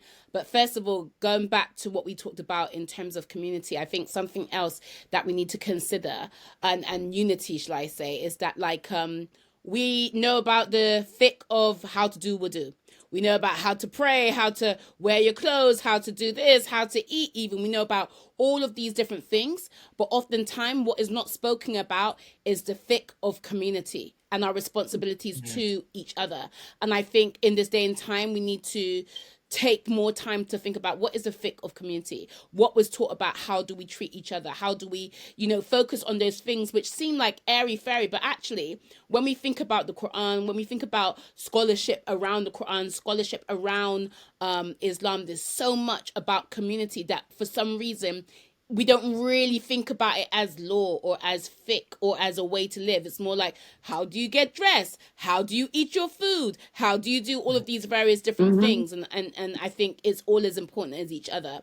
Going back to something, I think it was Ish, you mentioned talking about the idea of the Black Messiah and like how, you had different forces trying to destroy that. And I think it's important for us to really remember the fact that like involved in many of those movements were Muslims. Thinking about also involvement in the emancipation era of like of different countries that were colonized, right? Many of the people involved, when we look at how first of all pan-African we truly were then, right? When you think about, you had people from Trinidad, from the Caribbean, who were correspondents with people in West Africa, and they were working together. And a lot of them were Muslims, and their Muslim identity, someone may be Christian, some may be Muslim, someone may not believe in the Abrahamic faith, but they didn't let that separate them because there was an aim and there was something to think about how do we get liberation for us. And liberation for us essentially is a playbook, is a guidebook for liberation for other people as well. Also, I want to think about, again, when we're thinking about the difference between countries and people, as again Brother Ish spoke on, about the difference between like a country or the difference between the government. Like in England, even those people who are completely racist, most people don't agree with the government. Most people don't want to be drinking dirty water, don't want to be doing all of these various different things. So in a British context, in a Western context, we can accept the fact that like even when we think about in America, the amount of people who were anti what they're calling the Iran war, which is really funny because Iran didn't start it. The amount of people who were against it, there's a difference and there's a disparity between what the governments and what the politicians and what the leaders are thinking and also what we are thinking. And I think about that about Saudi Arabia. I've only been there once, but I remember thinking, I gotta go to this place because I gotta go to this place, but I know I'm not gonna enjoy this place. Cha, it's something I gotta do in it, right? But I was really shocked about my narrative of it based on leaders and based on the elite of those countries, right? Who, as it being said, Brother Hiram Abith mentioned about like the corruption happening in those countries and the alliances that they've had with the UK from and with different Western countries from way before. Also, and I think this is an important point, I think we need to refocus and think about our lens of what do we call Muslim countries? What do we call Muslim territories? Again, thinking about the fact that before Muslims were allowed to practice their religion, when they had to go and hide, they had to go and run, they were already in East Africa. They moved into East Africa. So there were Muslims there before Islam had the opportunity to flourish in the Arab world. I think also, again, just to reiterate the point that like, before we even think about like, there's so many empires in Africa, but when we're thinking about the three great empires being the Ghana Empire, the Mali Empire, and the Songhai Empire. Songhai, yeah. These empires were Muslim empires. That is the Muslim world. When we think about Burkina Faso, when we think about Senegal, when we think about Mali and the whole of the Sahel and the kind of attacks that is being put on there, that too is the Muslim world. Also, when thinking about Africa as a continent, I think it has the highest per country, percentage, it has a higher number of Muslims. So as a percentage, right? Think about the percentage of countries, right? Africa is the Muslim world, and if we just have this sort of like Arab focus, and there's nothing wrong with it, right? Yes, there are Muslim brothers and sisters, and even furthermore, there are black Muslims in these places. When people say things like, "Oh, why are we looking at Palestine because they don't like black people?" This, that, and the other, despite the fact that you go into their libraries. Don't get me wrong, racism happens everywhere. Racism definitely happens there. But when you go into their libraries and you're seeing that they're looking at some of our greatest scholars, right? That and their pages are blown up on the ground. You first of all have to be able to say there's some form of liberation there. And second of all, let's even follow through the idea that they don't like black people. So what you're telling me is that there's black people who are in one of the most bombed places on the planet Earth, but because they're there and because we sort of like have this loyalty to, I think even in the idea of liberation of as black people, sometimes we are really loyal to our colonizers. So we matter in England, despite the fact that we are a minority. But the black people in Palestine, who are a minority, they don't matter. So we can't care about them if you were to follow that through. And I think about, say, for example, how Islam in Africa, particularly West Africa, was used as a anti-colonial tool. Thinking about the spiritual lineage that I'm from, like my sheikh's grandfather and great grandfathers, right, were ran out of Senegal because they were such a resistance to Senegal. They had to escape and flee to Gambia because Islam was a resistance tool in that era. But because we are loyal to English language, and because we have this lens that has been given to us, we actually sometimes don't connect with other places where black people speak different languages, whether that be French, whether that be black, because our languages have been taken away from us. So most of our liberation movements and ideas of liberation is rooted in English. But I think it would be good of us if we just thought about the fact that actually West Africa, East Africa, these two are parts of the Muslim world, and with the expansion of Islam here in Europe, is Europe part of the Muslim world? Mm. Great points. Great points. Great points. Speak, sister, speak. Speak. Sorry, can I Okay. also add to that tag? Sorry to interrupt. Go I ahead. strongly believe, as Muslims, and I be real with you, most Muslims do this anyway. We don't look at the governments of so-called Muslim countries as Muslim leaders, because one, if everyone reads the book Confession of an Economic Hitman, we see Yeah. the play with the leaders of these countries, because all the leaders of these countries, where did they study? Where did they all studied here, either here in the UK, they studied in France or in America. And in those countries, they got involved in certain things, and certain people have photographs of them doing certain things, i.e., Epstein files. Epstein Yeah. files. Epstein is not the only one. There are hundreds of Jeffrey Epsteins, and they have Mm. in their photographs, in their video footage, many so-called Muslim leaders who are part of governments in the so-called Muslim countries today. So we don't look on these people as leaders, and we should never look on those people as leaders. Where it starts from is from the grassroots. It starts in communities, and that's where it has to be. Can I touch on something? Just I Please. don't know too much about politics. I feel like you're all so educated and you're all reading books, and I'm just like, well, in my opinion, I haven't read any books, but in my opinion, No, your opinion is 100% no, valid. not rebellic. I'm just learning so much. It's so inspiring. Um, but just in regards to just for like what I see and what I kind of like hope to see is a sort of we can all clear as day see who the hypocrites are, like, and we can see where our kind of Islamic way of thinking has come from these so-called Muslim leaders, and now we're seeing, well, oh, hold on, they're actually the hypocrites. They're actually being funded by the West, so it's actually like all interlinked into how we've been taught what type of Muslims we should be, especially in the UK. And I just feel like what you said about community, Islam was brought to the lower class. Like if you think about the very first Muslims, they were slaves, they were poor, they were oppressed.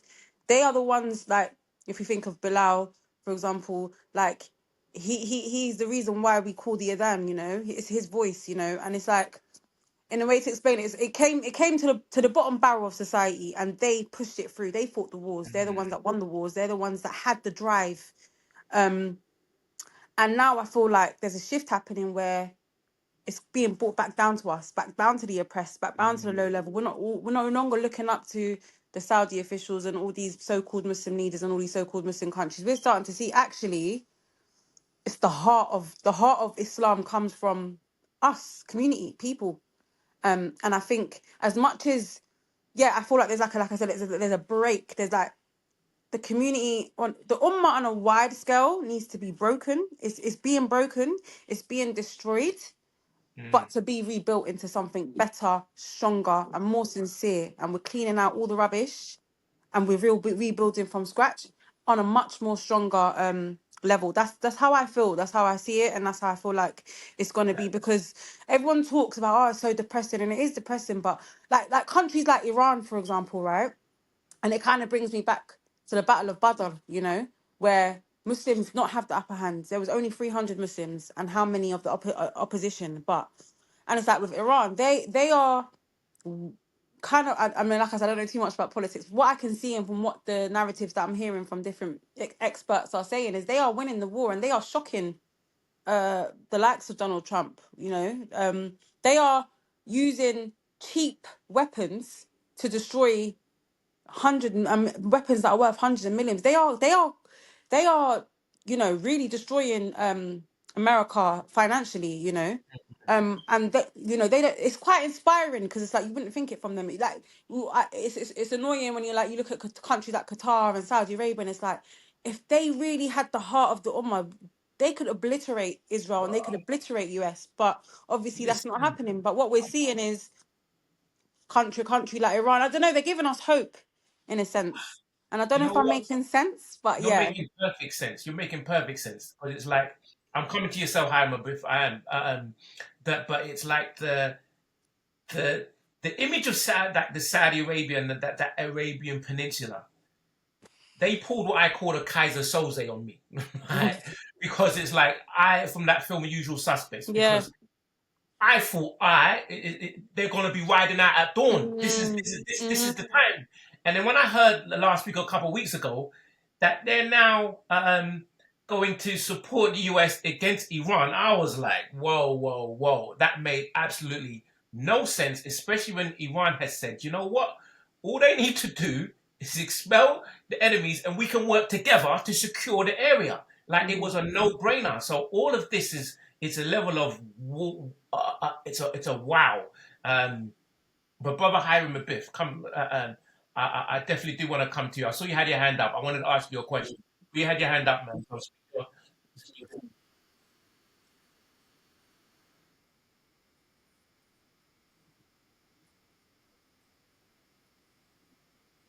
Thank you. Mm,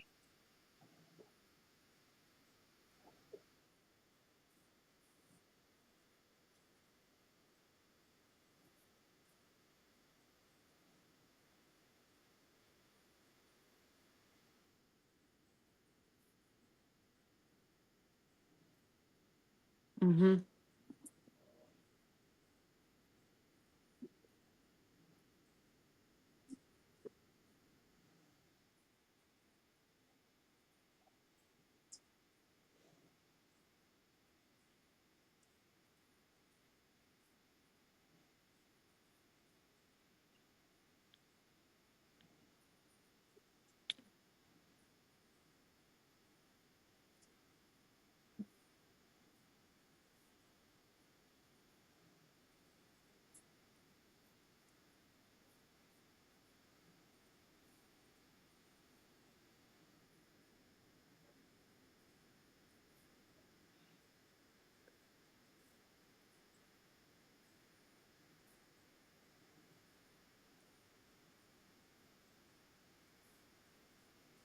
mm.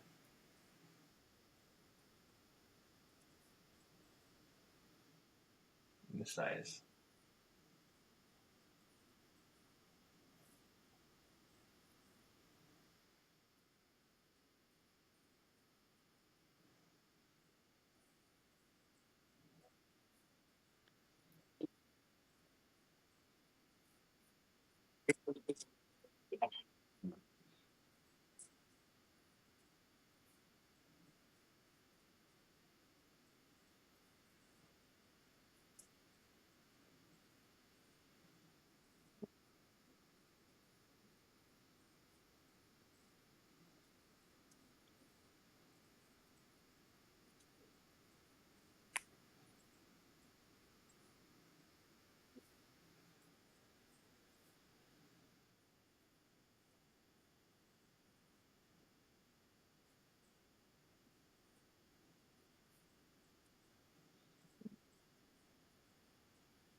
Yeah, I don't know where the interference is coming from, but Shall we turn our mics off if we're not speaking?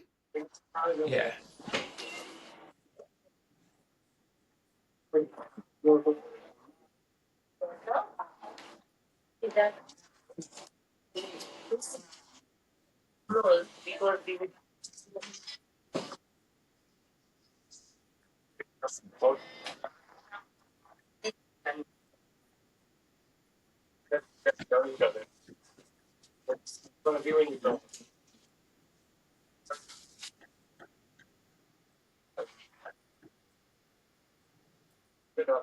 Yeah.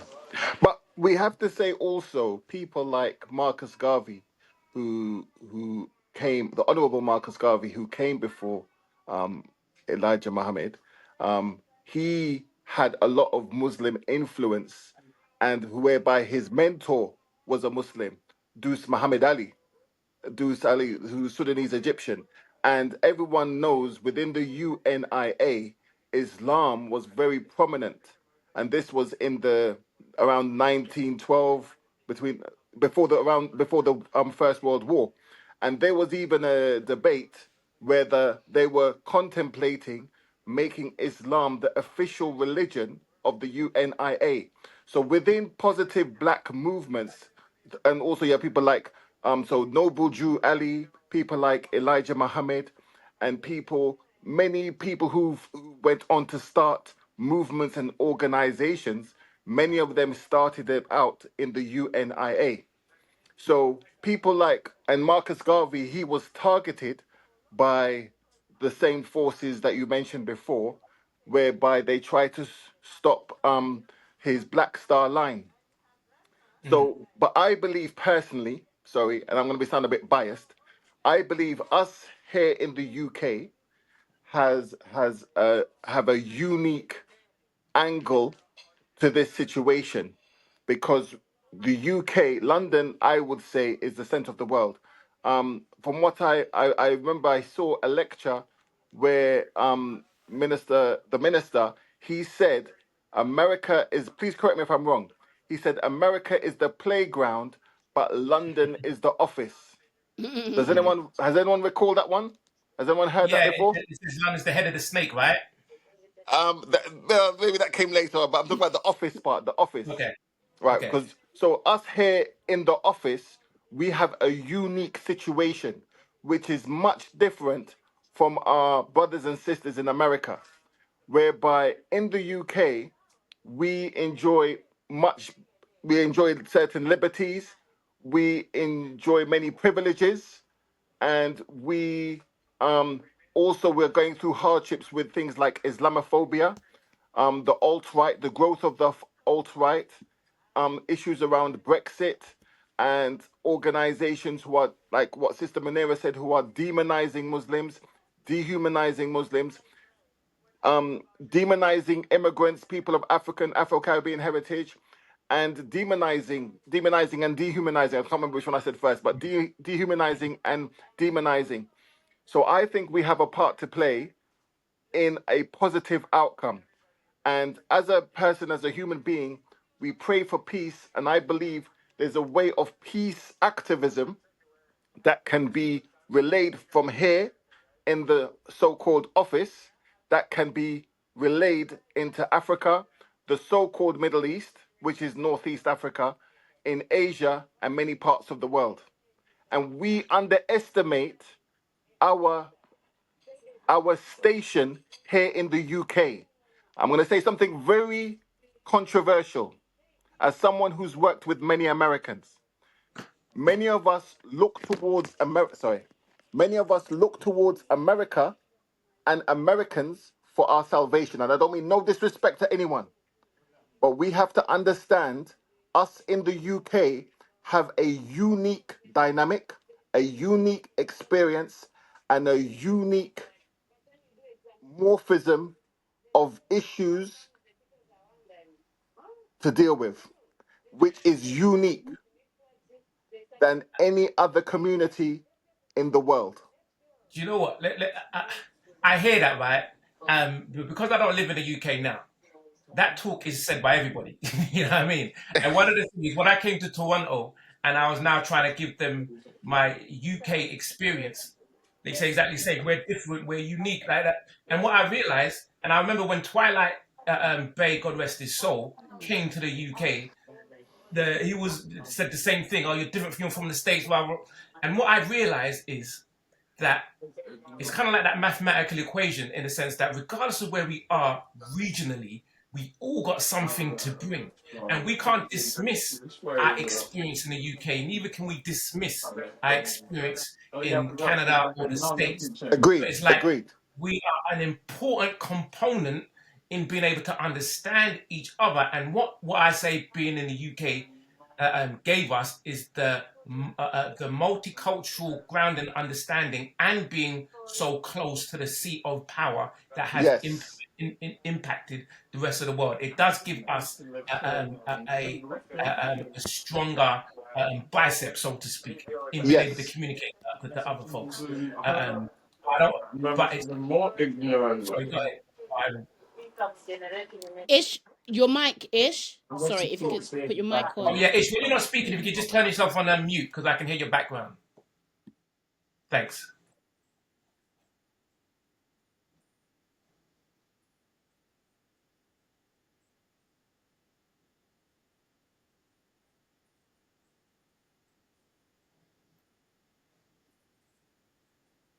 Mm,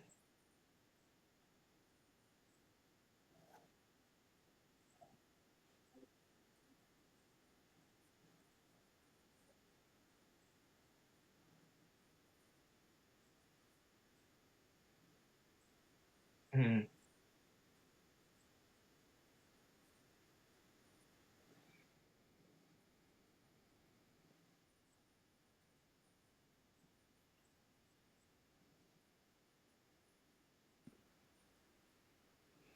Yeah. Can I say something? First of all, All right. Let me just let you know where I want to go next. You can say what you say. I'm not going to let you take that away.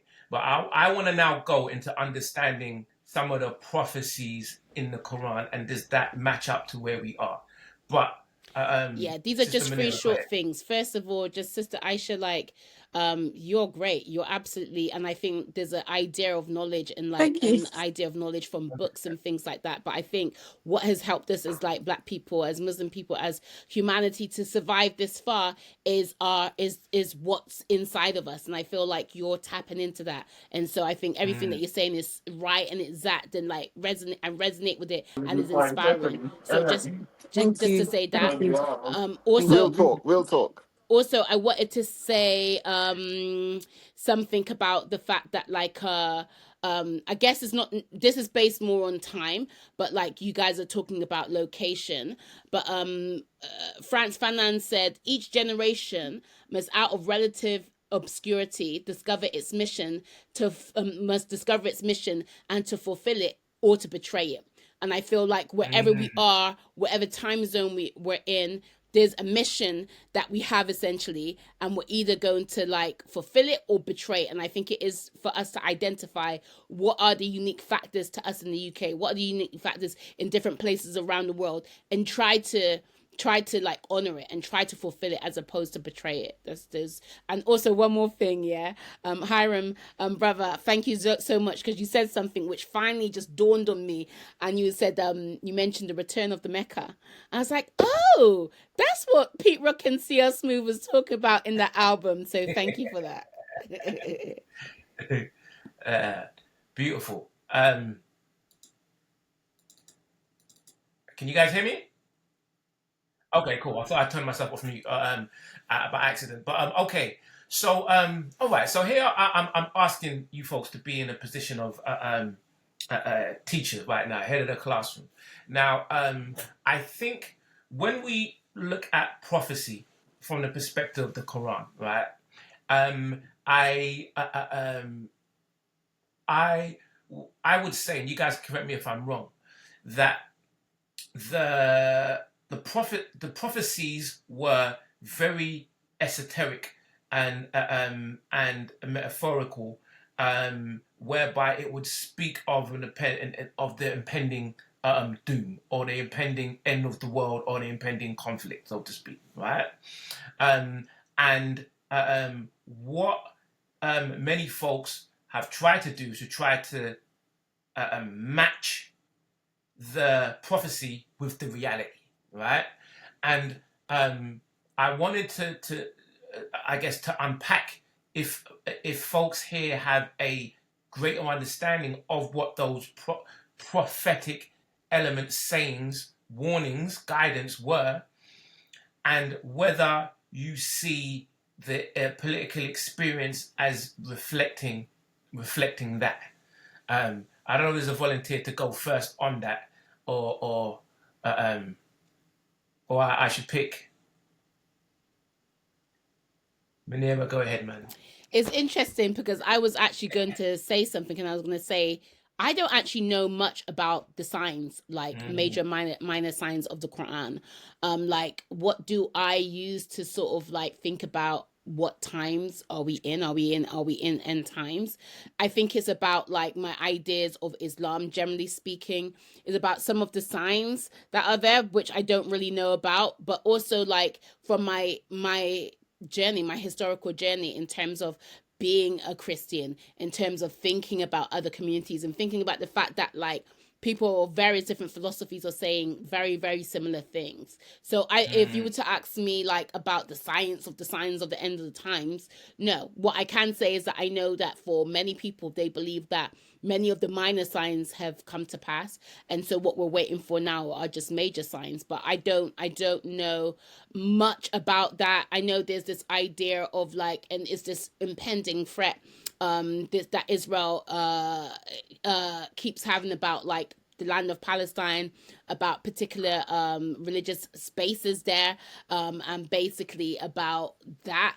And that is supposed to be a major sign. So it seems like we're living in a time, and even if we look at the sort of doctrines that the kind of like far right Christians are doing, and the way in which they're talking, they're trying to speed up this end of time. The support, this idea of like support for Israel is going to speed up the end of the time, and it's going to make Jesus come, make the Antichrist come. But outside of that, I don't really know much, you know, just thinking about Al-Aqsa Mosque and like the idea that will be a major sign. And you hear the threat of Israel always talking about, we're going to get Al-Aqsa, this, that, and the other. But I think just looking at how humans are living across the globe, and like the idea of like we have been dehumanized to such a point, that's what I go by. So I don't know too much. I can't really speak to that. Thanks. I think Aisha. one of the signs that resonates with me that it just kind of like, and you just look and it's like, if this doesn't reaffirm my faith, then I don't know what would be. But I know one of the signs is people will believe falsehood over truth, and something about, I'm just paraphrasing, but there will be clowns that will be leaders. And obviously, every time I listen to Donald Trump speak, every time I hear him speak, every time I just look at him and I just think like, subhanallah, he is like a clown. He is like, how did he even get there? like like I just don't know, but like he was meant to be there, like, but yeah, but just stuff like that where I'm just like, and he's made such an impact as well, and it's quite scary, but it's also just quite like this is one of the signs, like the major signs, like the people that will be in power will be absolute Mm, idiots. Even if we look at Nigel Farage as well in this mm, country, and even if we like Keir Starmer, like some of the things he says, I'm just like, you guys are just like so dumb. Like, you're so educated, but you're so dumb. Like, yeah, the yeah. things that they come out with, the things that they, yeah. So I think that's, for me, that's like one of the things where I'm just like, yeah, at the end of times, are Mm. definitely here. But Ishmael, Yes, brother. Yes. What's the question again? it's About, I know your it's time about for your prophecies sermon, in the man. Quran. Yeah, Prophecies in yeah, the yeah, Quran. yeah, Yeah, so in the Quran it prophesies the return of Prophet Jesus, peace be upon him. It talks about the Gog and Magog. It talks about the beast of the explain that, earth. Gog and Magog. Yeah, Gog and Magog. It says Yeah, Gog and explain that. Magog, they will break free and spread across the earth. That's what it says in the Quran. And then the hadith that complements that verse and the tafsir says they will go across the earth and they will ransack the earth. Mm, Okay, and they will bloodsuck the resources from the earth. Um, there's certain scholars who say Gog and Magog are particular people in communities. Some say otherwise. But what I can say, as you know, with prophecies is open to interpretation, and I would say there's some people like when I'm hearing my beloved sister speak, she's speaking more sense. Sister Aisha and our beloved sister Manera, they speak more sense than some people who call themselves scholars and imams and sheikhs, because when they're speaking from the heart, they're speaking from the akil, and they're speaking with good intentions. So, as you know, many of the verses that are dealing with prophecies are open to interpretation. So, for example, there's a prophecy that's written in the hadith, and it talks about there's an island, and it says how there was a companion of Prophet Muhammad, peace and blessings be upon him, who got lost in the seas, 3 seas away from Arabia, and he ended up on an island. And on this island, he saw a hairy man. 'Cause remember when you see those Robin Hood films, you see those things where they put their hands in the thing and their heads in that wooden thing. Do you know what I'm talking about? I Locked up. I think so. can't remember what Yeah. they call it. Yeah. So that, Oh, like a guillotine. Yeah, yeah, guillotine, yeah. but it's not. Yeah, it's not killing him. Is that is like that's how they imprison you. Yeah. So they said that Okay. they. So the man said that he saw this man there, and he said, and the guy said, "Has the prophet from Arabia arisen yet?" And he said, "Yes." And he said, "Has this happened? Has that happened?" And he said, "You will know about me." And he said that he said that he's the Dajjal, he's the Antichrist. And on that same island, he saw a beast with the ring of Solomon. God be peace and blessings be upon him. And he was talking, and he was fully hairy and everything like this.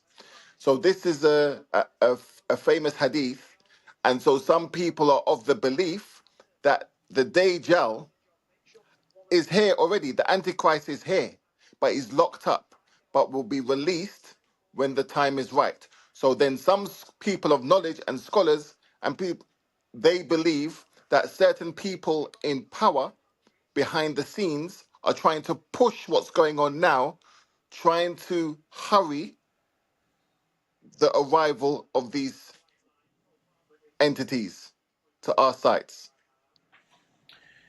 Interesting. Interesting. Interesting. That's very interesting from more reasons than one. Um, okay. Now I think the Hiram and Biff. I want to pose this one to you as well, in line of the whole prophetic element, and I think more. I've engaged in the words of Minister Farrakhan probably more than anyone else over the last 20 years or so, right? And one of the things that I've always been intrigued about is his assessment, because I think one of the things that makes the Nation of Islam different than all the other Islamic families is that I think that their study was trying to place a physical reality to the components and the prophecies and the metaphors that were said in both the Bible and the Quran, as if to say, nah, this represents the physical things of what we're living in. So so when they were predicting what is to come, Minister Farrakhan, to his credit, has remained faithful to whatever he was taught, right?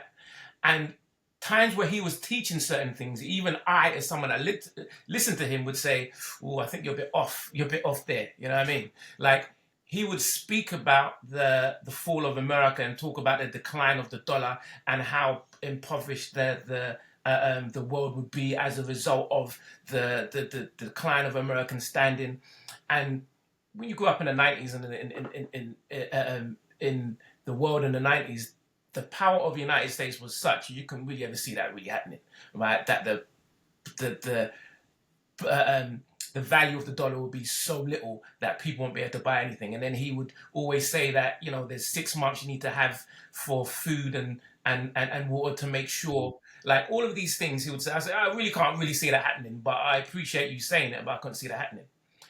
As of the last 3-4 weeks, I'm listening to economists, I'm listening to political analysts, I'm listening to all of these people who would not have any idea what the minister had been preaching over the last 40, 50, 60 years. And a lot of things are converging in a way that I never thought was possible, which has me consistently thinking, what do we now need to do to prepare as humanity? And that's my last question to everyone, but I wanted to bring Hiram Abith on the ideal prophecy. That's a heavy loaded question, right? That's a heavy loaded question, yeah. Go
ahead. Mm,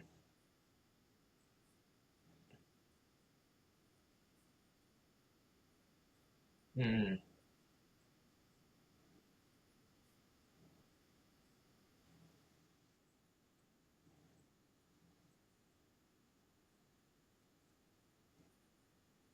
yeah, yeah.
Thank you very much for that, Brother Hiram Abiff. And I appreciate all your words and your wisdom coming through. And please state where we can capture some more of your material and your stuff, and some of your legendary songs as well.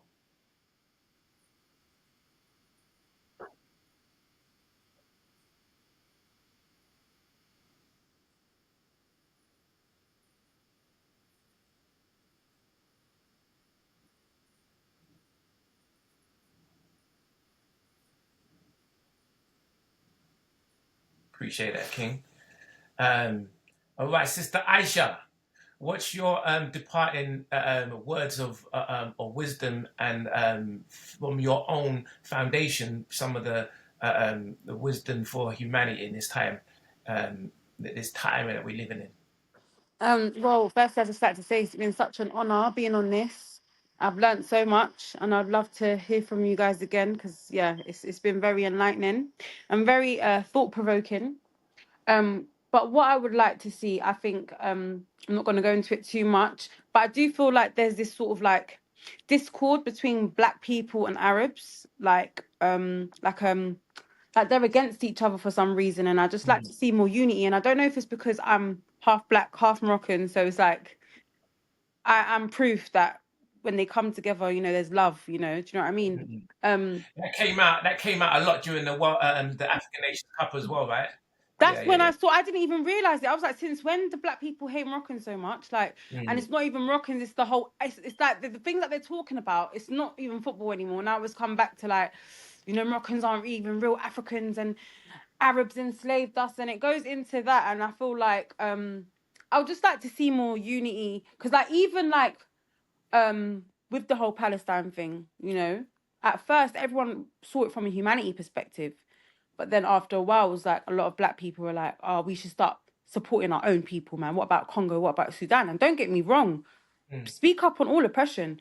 But it's like, we should care about all humans, like shed light. It's like, oh, why are we only caring about Palestine? This has been going on for years. It's only mainstream now because Israel tried to flip the narrative and it didn't work. Do you know what I'm saying? That's the only reason why it's so like mainstream and everyone cares about Palestine now. But this has been going on for years. But it's like instead of like almost like let's not care about the Palestinians. That's what I felt like it was from a lot of Black people. It's um let's shed light on this. And it's like, no, how about we care about the Palestinians and how about we also shed light on Congo and how about we also shed light on Sudan and how about we just but yeah, it's quite disheartening, but I just think that's what I'd like to see more unity, I think, and more and less like what aboutism and less like, mm. oh, our struggle's worse than your struggle, and yeah, just it gets a bit You much and know, it gets a bit silly. one of the interesting things is that hip hop saying, think global, act local. And it's like, I didn't even realize the connection between the UAE and Sudan because after the Iran started kicking focuses and putting people back in order, that the Sudan had relief because the Mm, UAE were backing certain things over this that folks didn't even know. So mm. it was like how a lot of these things are interconnected. Brother Ishmael, Big Brother Ishmael. Yes, my lovely brother Tugs. Yeah. Yes. What's I'm your just gonna final words, say man, and guidance for humanity in this time? all I can say is a message to myself and to everyone else. Only love can conquer hate. And peace in Sudan, peace in the Congo, peace in Palestine, and peace in Iran. And I pray for knowledge, wisdom, and understanding to all people of all denominations, all backgrounds. And like I said before, and I say it again, only love can conquer hate. That's my leaving message. Beautiful. Sister Manera. I feel like Ish's message should have been the last message because I'm like, fire! Only joking.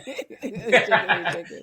Listen, sometimes we need the love and we need the fire. No, Trust me, sometimes the love comes after the fire. So you've got the floor. but just Speak your something truth. to go off the back of what Sister Aisha said. First of all, I feel like bless a Black Muslim woman, right? Bless a Black Muslim woman. And the reason why I say that is because oftentimes, if you see that there is a Black Muslim woman who is campaigning about Palestine, know that she's doing things in her own community first. Know that she's doing things in various different communities. And I would say a lot of the people who I've come across who talk about why are you supporting Palestine, going back 15, 20 years ago, when people were talking about Sudan, when people were talking about Congo, are the same people who were saying, well, why, why are you talking about Sudan? They're not even black. Or like, oh, well, what can we do about Congo? What do you want me to do? Not use our phones. So just to say that, like, there are some people who are going to see it. They're the type of people generally who don't do anything even for their own community, let alone anything else, right? Not to say that there isn't cause to be like, think about, well, where are we? How have we been treated? Not to say there isn't that, but like a lot of the people who are using that excuses are people who wouldn't do anything anyway. So that's what I want to say in relation to that. In terms of if I'm thinking about like, what do we as humanity need? I think like brother Hiram, am I pronouncing your name right, brother? Hiram Abith. Yeah, that's perfect. Okay. Sorry. Awesome. So like what brother Hiram Abith is like, morals, good conduct. We have a code of conduct about how do we live. And I also think something about that is thinking about the idea of the Shahada, and the idea that like testifying is also about testifying, but it's also about bearing witness. We are here to bear witness to atrocities. We're here to bear witness, and not just to bear witness, but to speak up against it, right? So whether it be through poetry, through lyrics, through prayer, through whatever means we have to talk against the atrocities and the injustice, and whatever we can do to help our fellow human being. Imam Ali once asked the question, what is more important? Is it, or what is the most valuable principle? Is it courage, or is it justice? And everyone was like, we know courage to be brave. And yes, he said, yes, that is important. But essentially, if there was justice, then it wouldn't rely on the individual to go out and be brave. And I think to try to establish justice, to try to establish harmony, and also coming with what Ish said, Talib Kweli once said that like, we should always make our movements be from a place of love, right? So if I do something, even if it seems disagreeable, not saying we go out and do disagreeable things, it should always be rooted in love, rather than I hate this person, I love this person. I wonder what would happen if we spoke from a place of love, or if we acted, our actions were rooted in love rather than dislike for another people. What does it mean to like act from a perspective of love for us? So those are some of my thoughts. Family, I want to thank you all so much for spending 2 and a little bit of change hours with me having these type of conversations. It has been really enlightening. It has been really refreshing. And I want to thank you and bless you all. So I appreciate you and thank you, Politics of Art podcast. Thank you. This was amazing. Assalamu alaikum, guys. Walaikum salam. Salam alaikum, everyone. Nice seeing you all. Bye. Love, blessings, peace. See you soon.